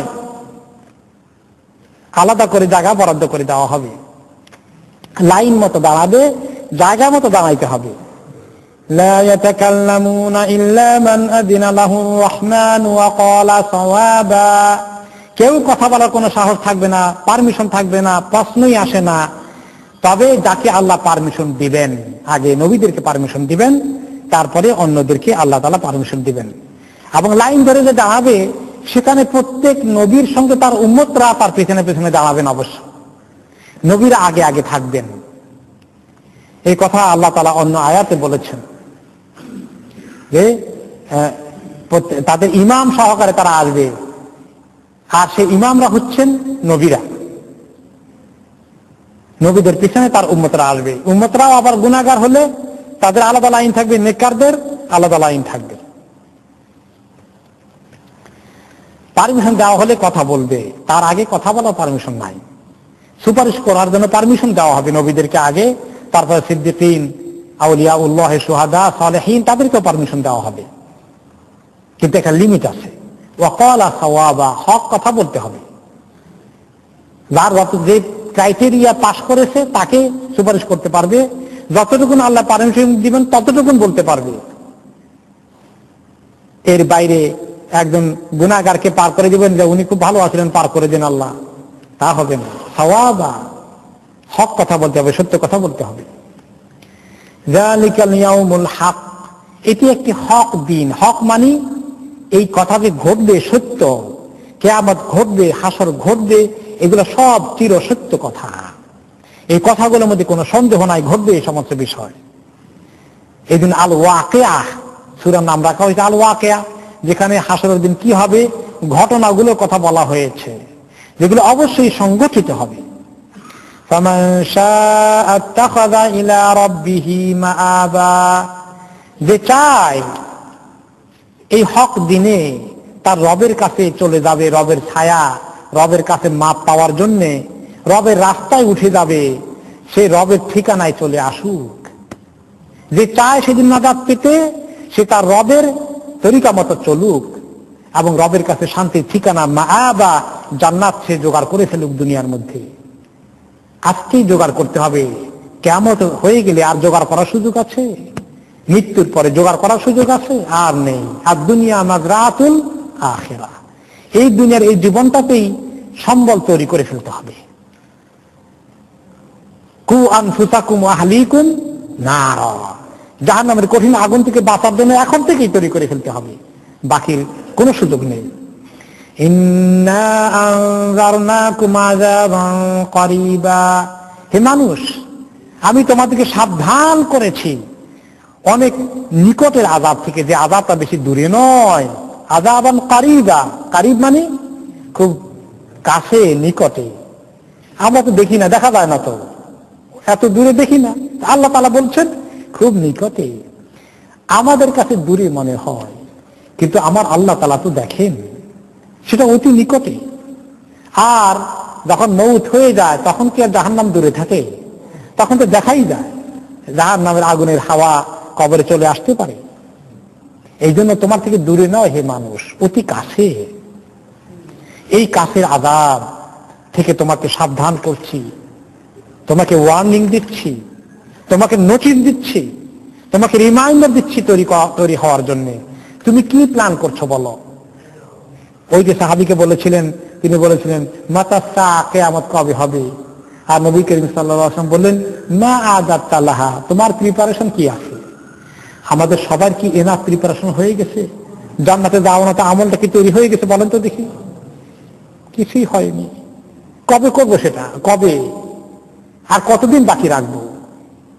কাজেই চেতনা নিয়ে এই কথাগুলোকে শোনা উচিত এবং আমাদের ভিতরে এরকম সিদ্ধান্ত হয়ে যাওয়া উচিত যে আমি আমার আমল তৈরি করতে হবে। আমি যথেষ্ট গাফলতি করে ফেলেছি, আমি আর দেরি করা ঠিক হবে না। ইয়াউমা ইয়ানজুরুল মারউ মা কদ্দামাত ইয়াদাহ, সেদিন মানুষ দেখতে পাবে তার আমল কি তৈরি করে দিয়েছে, পাঠিয়ে দিয়েছে। আমল পাঠিয়ে দিচ্ছি তো আল্লাহর কাছে, আমল চলে যাচ্ছে। আপনি পোস্ট করি না, কিন্তু পোস্ট হয়ে যাচ্ছে। ডেইলি 2 বার পোস্ট হয়, সকালে আর বিকালে। ফজরের সময় আমল নেওয়ার জন্য এক গ্রুপ আসে ফেরেশতারা, আর আসরের সময় আরেক গ্রুপ আসে। এটা ডেইলি 2 বার। আবার সপ্তাহে 2 বার, সাপ্তাহিক আমল যায় 2 বার, প্রতি সোমবার আর বৃহস্পতিবার। আল্লাহর কাছে আমল যাচ্ছে, আমাদের জমা হয়ে যাচ্ছে, জমা হয়ে যাচ্ছে। ইয়াউমা ইয়ানজুরুল মারউ মা কদ্দামাত ইয়াদাহ, সেদিন প্রত্যেকটি লোক দেখতে পাবে কি আমল সে তৈরি করে দিয়েছে, পাঠিয়ে দিয়েছে আল্লাহ তাআলার কাছে সেদিনের জন্য। ওয়া ইয়াকুলুল কাফিরু ইয়া লাইতানি কুনতু তুরাবা, আর কাফিররা আফসোস করে সেদিন বলবে হায় আমি যদি মাটি হয়ে যেতাম, মাটি হয়ে থাকতাম। মাটির কথা বললো কেন? কোন কোন তাফসীরে এসেছে ওই যে কবরের মধ্যে মাটি ওর সঙ্গে মিশে গিয়েছিল, ওই মিশে মাটি যদি হয়ে থাকতো, আবার তাকে জিন্দা না করা হতো, তাহলে তার জন্য আজকে সেফ ছিল লাইফটা। মাটি হয়ে থাকলে আর চিন্তা ছিল না জাহান্নামে যাওয়ার, তাকে আবার জিন্দা করে তো মুসিবতে পড়ে গেল। অথবা কোন কোন রিওয়ায়াতে আসছে বা তাফসীরে এসেছে, যখন আল্লাহ তাআলা হাসর করবেন, মানুষদেরকে উঠাবেন, জানোয়ারগুলো আল্লাহ তাআলা হাসরের দিনে উঠাবেন, জানোয়ারদের মধ্যে বিচার করে দিবেন। কারণ জানোয়াররা একটা শিংওয়ালা, আর একটা শিং নাই, শিং দিয়ে আসে ওইটাকে যে গুতা দিয়েছে, কষ্ট দিয়েছে, এইটারও বিচার করবেন আল্লাহ তাআলা। বিচার করে তাদের জন্য জান্নাত জাহান্নামের ব্যবস্থা নাই। তাদের জন্য কি ব্যবস্থা আছে? যে বলবে যে শিংওয়ালাটাকে, যেটা শিং ছিল না, বলবে সেই শিং না থাকা জানোয়ারটা তোমাকে অনেক জুলুম করেছে, কয়েকবার গুতা দিয়ে তোমাকে কষ্ট দিছে, তোমাকে শিং দিলাম, এখন একে কয়েকটা গুতা দিয়ে ওগুলো শোধ করে ফেলো। এমন ইনসাফ কায়েম করবেন আল্লাহ তাআলা, জানোয়ারদের মধ্যে ইনসাফ কায়েম করে দিবেন। কিন্তু তাদের জান্নাত জাহান্নামে যাওয়া লাগবে না। যখন তাদের এই শিংয়ের গুতা অথবা পায়ের গুতা অথবা যে কোনো কষ্ট দিয়েছে জানোয়ার একটা আরেকটাকে, সেগুলোকে ইনস্ট্যান্টলি শোধ করার ব্যবস্থা করে দিয়ে তখন আল্লাহ তাআলা জানোয়ারদেরকে বলবেন, কুনু তুরাবা কুনি তুরাবা, তোমরা সবাই এখন মাটির সঙ্গে মিশে যাও। তারা মাটির সঙ্গে মিশে যাবে। এই দুই একটা গুতা খাওয়া লাগছে, এর দুরিশাস, জাহান্নামে জ্বলা লাগে নাই। এখন কাফেররা বলবে, হায়রে এরকম যে একটা গুতা দিয়ে যদি আমরাও এরকম মাটির সঙ্গে মিশে যেতাম, তাহলে তো বেঁচে যেতাম জাহান্নামের একটা আগুন থেকে। হায়রে জানোয়ারদের মতো যদি মাটি হয়ে যেতে পারতাম, তাও তো হওয়ার কোনো সুযোগ নেই, মৌতের কোনো সুযোগ নেই। মৌতকে ডাকবে, কিন্তু মৌত আর কোনোদিন হবে না। এই কঠিন পরিস্থিতির কথা আছে সূরা আন-নাবার মধ্যে। আর নাবা মানে কি বলেছিলাম? খবর, সংবাদ আর ঘটনা। ঘটনা বলির সংবাদ। কি ঘটনা হবে, কি সংবাদ পাওয়া গেলে বলেন যেত কি সূরা নাবার মধ্যে? কি জাহান্নাম তৈরি হয়ে আছে আর জান্নাতের কি নিয়ামত তৈরি হয়ে আছে, আমার কপালে কোনটা আছে, কোনটার জন্য আমি তৈরি হচ্ছি, এই সিদ্ধান্ত নেওয়া দরকার আছে কিনা। আজকে সুযোগ আছে, আল্লাহ তাআলা এখনো সুযোগ দিয়েছেন, এখনো সুযোগ আছে, আমরা কাজে লাগাই। আল্লাহ তাআলার কাছে তৌফিক চাই যে আল্লাহ জাহান্নাম থেকে আমাদেরকে বাঁচিয়ে দাও, বা তার মতো আমল তৈরি করার তৌফিক আল্লাহ তাআলা দান করেন, আর জান্নাতের আমল করার জন্য আল্লাহ তাআলা আমাদেরকে তৌফিক দান করুন। চাইতে হবে, রাত দিন চাইতে হবে, আর চাওয়ার জন্য আমলও করতে হবে। আমলের জন্য চাইতে হবে, জান্নাতের দরখাস্ত দিতে হবে, জাহান্নাম থেকে বাঁচার দরখাস্ত দিতে হবে। সবগুলো দোয়া তিনি শিখিয়েছে। আল্লাহুম্মা আইন্নি আলা যিকরিকা ওয়া শুকরিকা ওয়া হুসনি ইবাদাতি।